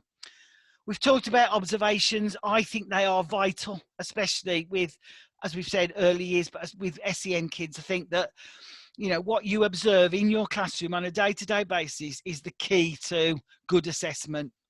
It might be through discussion with children, and that could be questioning. It could just be about, you know, having a small group and you have a chat about what it is that they've learned. And it could be quite informal. It could be something actually out in the playground at a break time if you're on duty. And there's a few of them, you know, sort of hanging around you, and you could actually ask them about what they learned this morning or whatever. Because we all know that when children go home and their parents say, "What have you done at school today?" they always say nothing. But actually, as a teacher, they might tell you. So that's important. Obviously, samples of pupils' work. But again, you know, with special needs children, you're not going to have loads of books full of work. They're going to have different ways of actually doing their work. There will be different outcomes. So again, it's how do you make sure that you keep evidence of some of that. I've talked about peer-to-peer assessment. I can highly recommend the work of Dylan William, who it is quite old now, but he's done lots of work on assessment, and I highly recommend that. But his idea is that pupils become owners of their own learning. And so, you know, pupils they're assessing themselves, as I said earlier, and they take ownership of what they're learning. And again, you can train pupils to do that. Maybe not so much for SEN, but we do need to move away from assessment being about tests and exams. So, you know, we need to really think about formative assessment on a daily basis. I just want to remind you of the graduated response, where assess is part of that. It's the start of the graduated response. So it's about you finding out or getting a growing understanding of the pupil's needs. You assess to see where they are, and then you can plan, then you can do, and then you can review. So again, really important for SEN students, whether they're on SEN support or whether they've got an education, health and care plan, that you are following that process. An assessment, you know, starts that process off. And this could be on a daily basis. So you assess, you plan for the day's work, you do what you've got to do, and then you review. It could be on a week, it could be a term, it could be hard. You know, this could be used in any way, from a single lesson right the way through to a whole term's learning. But you start with that assessment and then follow the cycle through. I talked a lot about moderation, and I think that it is important that we do think about moderation and making sure that, you know, you yourself are making the same judgments now as you might make in 6 months' time. And again, because of the situation we're in at the moment, a lot of your teaching practice and a lot of the time you're spending now is not going to be in the real world. And so therefore you're not going to have some of these things under your belt before you start teaching. But you know, different teachers will make different assessments of the same pupil. So again, you might get a pupil that comes into your school or into your class midway through the year, and they come with a particular set of assessments or a particular set of information. And you may look at that and after a week think, well, you know, who was this teacher? Who is this pupil? It's a different person, because you make your own personal judgments. You will make your own assessments. Making sure that different assessments are comparable. So again, if you are using tests, if you like, or ways, you know, that type of so more formative assessments, is it comparable?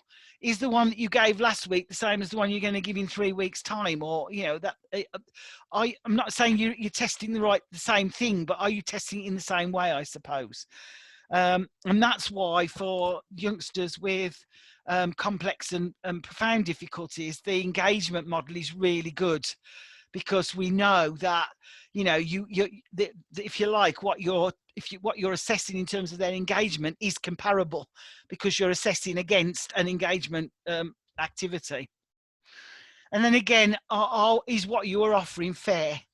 So does it give them a chance to demonstrate what they know? or actually is the way that you've done the questioning or the way that you've offered what you're offering, are they really struggling with how to even interpret the question or interpret what you're asking them to do, let alone being able to actually do the actual assessment. So for instance, if you haven't looked at a SATs paper, so an end of Key Stage 2 SATs paper, for instance, you can, just by teaching children, about how to answer a multiple choice question, can actually get them some marks. Because if there's three or four, choices, they've got 1 in 25, 25% chance of getting it right. Whereas if they don't do it at all, they don't get any chance. So, sometimes it is just about, how are we asking the question in the first place as to whether they get it or not. And again, going back to the phonics check, putting in those nonsense words for those youngsters that actually are fluent readers and don't use phonics is not fair.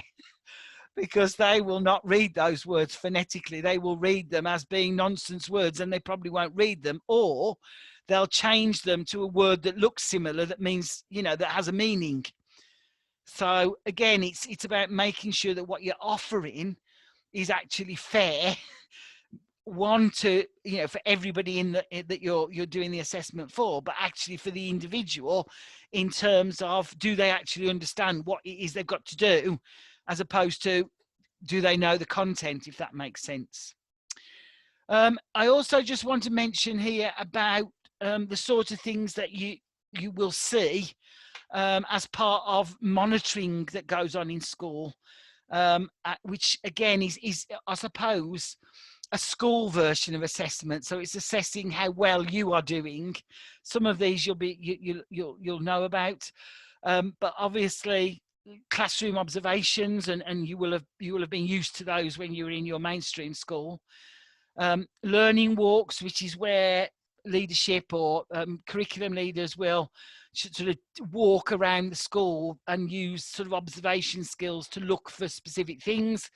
It might be something like, displays, or it might be about, British values, where are they put, but there will be a general sort of walk.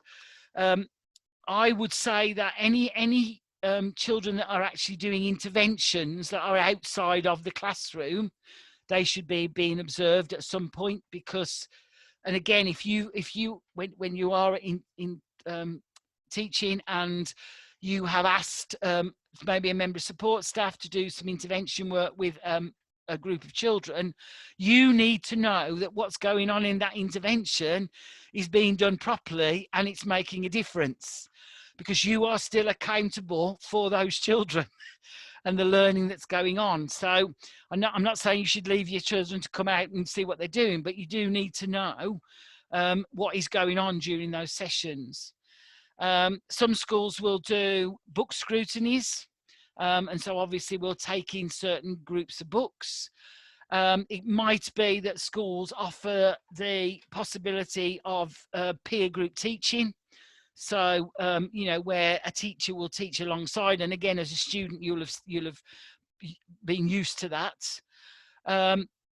You may see where there's mentoring or supporting for people, for adults in your school. So where, staff may be struggling, or a member of staff is really not confident about teaching a particular subject, then that may be a possibility. Progress meetings, where it would be between teachers, pupils and parents. Where you've got in schools where there's IEPs or support plans, so individual education plans or support plans, or annual reviews for EHCPs, then the monitoring of those and thinking about assessment in terms of that. And then obviously, schools offering support and training for staff who feel that, there's things that they've sort of missed out on. So again, just stop a minute, just to ask you, what did you see when you were on mainstream placement in terms of monitoring both your teaching, but also maybe that of others? What experience have you had of that? Go on, Lauren. Thank you. We had some, I think it was the literacy lead, come and observe each lesson just to monitor what, there's consistency, because there was 2 year 2 classes. Yeah, okay, yeah. So things like that, yeah. Yeah, excellent, thank you. Anything else anybody saw? No, okay. Have you all had observations as students? Managed to get some of those in? Yeah, does anybody know what's happening now, given the current situation? No, it's all a bit vague. Okay, because it's going to be difficult to observe you if you're doing remote teaching or whatever, I would imagine. But I would imagine that it would, something will have to happen. But anyway, thank you for that. I'll go back to my screen. Okay, so and then thinking about, as I say, when and if you do have your own class, and I mean, even if we go back full time, sort of after Easter or whenever it might be, just thinking about if you have got children, and again, because you're in special schools now, a lot of this will be done inside your classroom, but in mainstream school, it does, interventions do tend to happen outside. And if you are asking, if you yourself are doing an intervention, or if you're asking another member of staff to actually lead on an intervention, just make sure that you have got some, what I call entry and exit data. And that doesn't need to be, quantifiable type stuff, but you do need to sort of think about, why does this young person need this intervention? So why am I doing it? So where are they in their learning at the start? And then how am I going to check whether they've actually learnt anything and what's been the impact of it? The other thing that I would say is that make sure, and especially at the moment where we will have, I mean, it's more difficult, but we've got lots of reference to catch up and children needing to catch up, and there's catch up funding available. A lot of schools will start throwing that catch up funding and talking about catch up in terms of English and maths and, reading and catching up. And actually for many of our pupils, it might actually be that they need some support for their mental health and well-being first, that actually they may not be in a good place to be learning. And so we just need to think about that. It might be that they just need some intervention, some support for their mental health needs or their well-being before we start throwing more maths at them or more English at them. And so, and again, if we're doing this as an intervention, in addition to what we're doing in the classroom, where does that intervention fit into what we are doing in the classroom? So how do they bring back the knowledge from the intervention into the classroom? Because at the end of the day, as I've said 2 or 3 times now, you are responsible and accountable for pupil progress. And even if those youngsters are not in front of you in the classroom, you are still responsible for them. And so therefore you need to be sure that you know what's happening. And then obviously, once they've done those interventions, what happens next? Do they do it again? Do they do a different one? Do they come back into the classroom? Well, that will depend on what your exit data is telling you, what you've learned about what the impact it's had will be about how you then move that on. So just thinking about, as a teacher, any interventions that you put in, you are still responsible and accountable. I also just want to mention for all those youngsters that have got an education, health and care plan. And again, at the moment, working in special schools, that's all youngsters. Very few won't have one. But again, you should by now have seen an education, health and care plan, at least one, if not for all of your youngsters. But they're very clear. They're clear. They may not be well written, but they're clear about what the individual needs are, what the specified provision is, and what the outcomes are. Those are the 3 bits that you need to be really au fait with.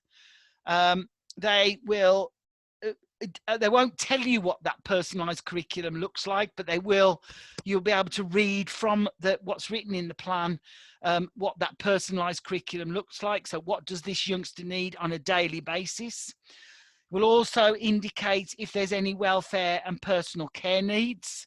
And again, I'm sure, you know, many of you have already sussed this, but, you know, a great deal of a school day in a special school, especially for children with complex and profound needs, is spent on welfare and personal care and medication and feeding and, you know, all of those things. And that eats into your teaching time. So again, Lucy, I don't know whether you've seen it, but you know, when I've been into Chadsgrove, the time it takes just to move a child out of a wheelchair and put them onto a standing frame, which takes 2 of your TAs, and it's about 20 minutes, I think. You know, and that's a big part of your teaching time that you've got to be aware of. Sorry, go on. And no, it's all right. And also like physios, you know, coming in, I've had it before. Like, you know, you might be halfway through a lesson, and it, you know, obviously it's a necessity, it can't be helped, but they might need to go for a walk, you know, around the school, or a particular clinic is open, and things like that. And I do think it is hard, isn't it? Or you know, a child needs feeding, which doesn't always mean it's lunchtime or break time, because their feed might be. So you know, somebody with feeds, the meds, the feeds. So somebody comes in, stands behind them, starts putting you know, and you're supposed to just concentrate on working with those and the children. class are then, I find as well, like if they have like feeds in the class, they're all watching that then. Like if someone's beeping or like, that's them gone. And you know that. So again, those of you that, you know, think that going into specialists is where the way you want to go, and I would, you know, fully support you in that. You do have to know that all of these things will interrupt your daily teaching lives. And you know, if you plan an hour's lesson, as you might in a mainstream school, half of that is probably going to be disrupted by a number of other things that you have no control over. And it's about how do you then make sure that, one, that child doesn't miss out, but all the other children don't miss out either, because as you say, things are beeping, or, you know, that child gets restless or gets distracted. Or, so, you know, it's a real challenge. And, you know, well done to all of you for choosing to do this. But Lauren, did you want to say anything? You were nodding furiously in all of that, but I just totally agree with what Lucy said about the feeds and the meds and everything, the distractions, but it's all part of exactly what we've signed up to do. So absolutely, you know, it's so important. So but getting to know what those children's needs are so that you're prepared for that. And also, obviously, you know, their social emotional needs. So again, knowing what it is, what triggers there are if they start to get fidgety, and what you can do to support them. So I've put, you know, if you, again, do you have access to pupils EHCP? If you're going into a mainstream school and you've got 2 children in your class, you should have instant access to the EHCP. You should know what's written in it. You should be able to use it as part of your planning. How do you know if a child has achieved one of their outcomes, and who do you tell? How do you, you know, do you wait till the annual review, or do you actually record that somewhere? Is that something that you can, you know, move on, and what happens then? And so what do you do about it? So again, for those youngsters with the HCP, it's really important that you take on board all of that. I just, again, wanted to talk about sort of, again, this is more to do with mainstream, but, you know, inclusive assessment. And again, this is taken from a colleague of mine called Natalie Packer in a book called Great Expectations, which again is a really good read for anybody working with SEN. I'm not going to read through all of these, but, you know, it's reiterating what I've already said about, you know, just thinking really carefully about how you use, what assessments you're doing and how you're using it, and what's the end result of it. Because if all it's doing is filling in a spreadsheet, it's not being used properly.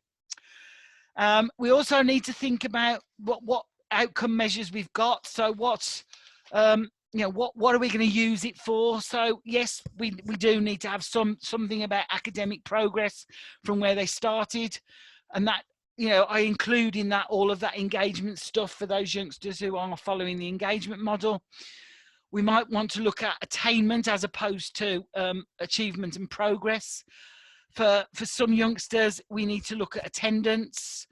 We need to look at information about behaviour. We need to look at exclusions, if that's something the school has.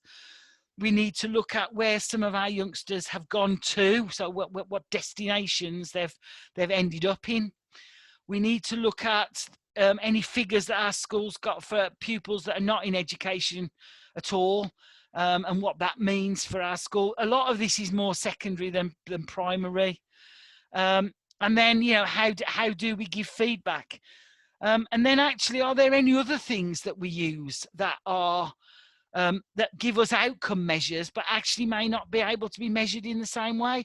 So I would use things like, you know, social emotional well-being. You know, how do we know how good our children's mental health is? And we might do that through questionnaires, or getting them to draw, you know, emotions and feelings, smiley faces or emojis, or, you know, using tools that we've got to get them to tell us if they're not in a good place at the moment, because that will make a real difference to your teaching as well.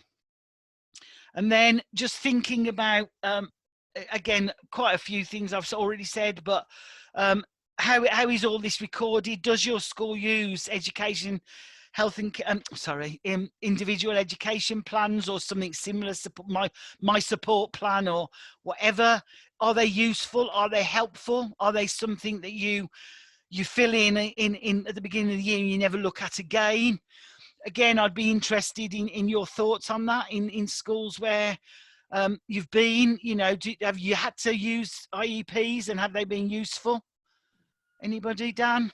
Yeah, use them, useful, because it's a working document on an iPad, so we're constantly looking, and it has a lot of benefit. Where there is an argument about IEPs, isn't there, that if it's not used correctly, it's a waste. But I do feel that the way that they use them, we see by observing and working on the targets, we're tracking the progress in things that often can't be tracked otherwise. Yeah, I mean, where they're of useless nature is where they're filled in September in terms of targets, and then not looked at for the entire year, which you do find in some mainstream schools. I have to say, they're not statutory though, are they? No, they're not statutory. You don't have to. There's no statutory record keeping system at all.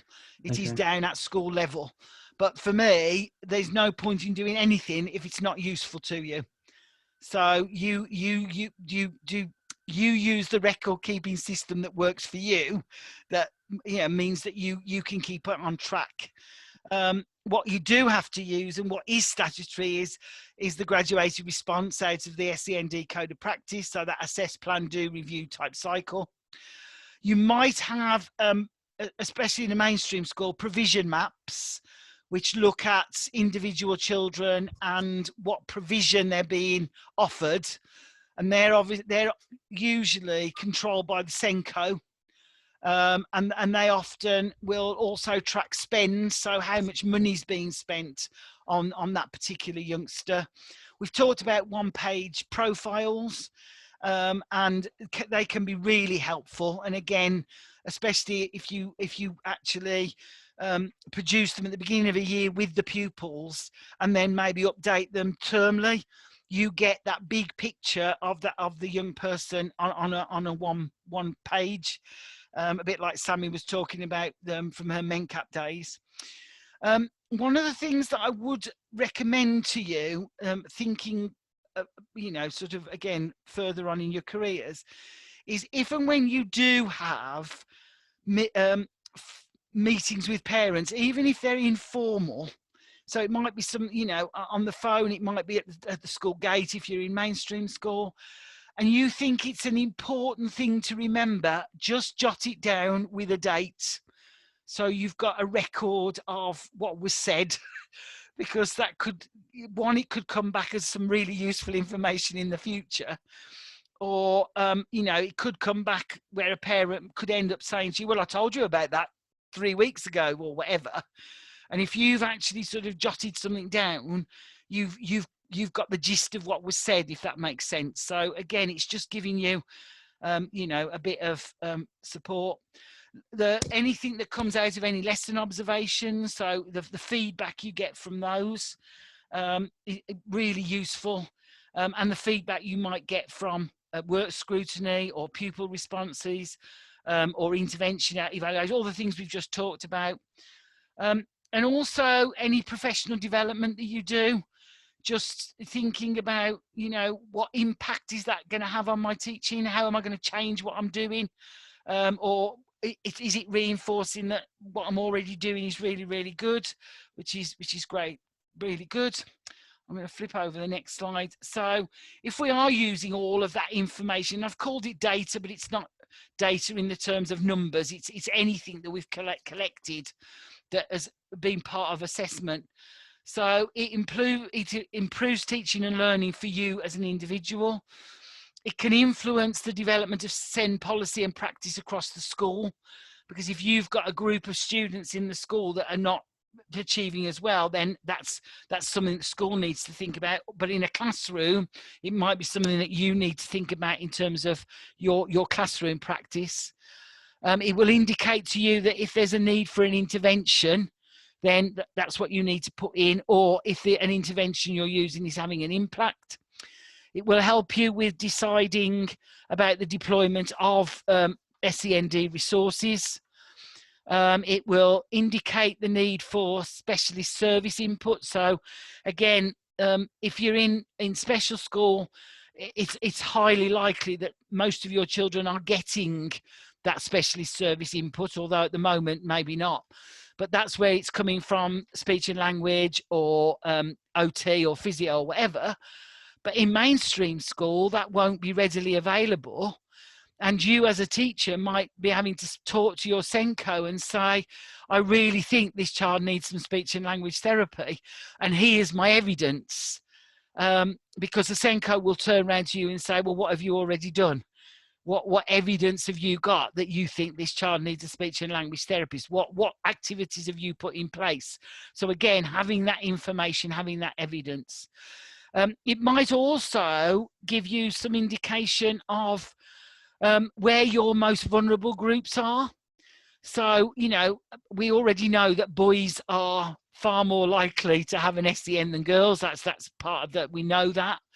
But actually, you know, you could have a group of, I don't know, Afro-Caribbean girls within a mainstream setting whose progress is just not good. And you know, they all might have a particular need, and that will help you to pinpoint those vulnerable groups. You can also, I mean, obviously, once you're in teaching for a while, you can look at trends, and you can look at, you know, sort of what assessment is telling you over time. You can identify early any pupils who may have SEND, who haven't been highlighted before, who have got, you know, youngsters who may have an education, health and care plan, but actually that education, health and care plan might be for their physical disability and their medical needs. And actually you realise that they've also got some major learning difficulty when it comes to reading. So that needs to be, you know, that needs to be identified properly. Even though they've got an education, health and care plan, that doesn't mean that they haven't got other needs as well. And obviously, as we've said all along, anything that you're doing in terms of, you know, gathering all of this shouldn't increase your workload. It should be supporting your workload, because it's actually supporting you in your future planning. Okay, I'm not going to read out the next two slides because I've actually talked quite a lot about this, but transition is really, really important. And if you are in a year group that is part of that transition, so for instance, if you do go into mainstream and you are working in a first school, so year 4 might be your transition year. If you get in a middle school, it might be a year 5. Wherever those youngsters are transitioning, it could just be from one class to the next. You need to make sure that you are sharing as much information as you possibly can with the next port of call, if you like. So it might just be the teacher that's across the hallway. It might be another school. It might be just through written notes. But it is really important that, and it's important for all pupils, but it's really important for SEN pupils. And it will be vitally important this year because of all of the mislearning and you know, the lockdown situation. And again, from your point of view, when you start teaching in September, just make sure that you ask for as much information as you can for the children you're going to be working with, whether they're new to the school or whether they've been in the school for a while. Just make sure. And if you are going to be working in early years, just thinking about the early years providers that they may have been at a play group or in a private nursery. Where's the information from those settings as well? Okay, just a bit of additional information that if you want to take it further, three books that I would recommend that you might want to look at. So the first one from a lovely name, Daisy Christodoulou, Making Good Progress. That's got some excellent ideas in and can be used in special. Shirley Clark's Outstanding Formative Assessment, and Assessment in the Primary School from Sarah Earle. All three books I would recommend. There's also a really good section on the Education Endowment Foundation website called Assessing and Monitoring Pupil Progress, and there's a couple of good videos to watch and some good stuff that you might want to use in your in classroom practice. So I recommend those to you as well. And if you've now got the presentation from Ian, so you should be able to link straight through to that there. And then finally, just I'll just leave that with you.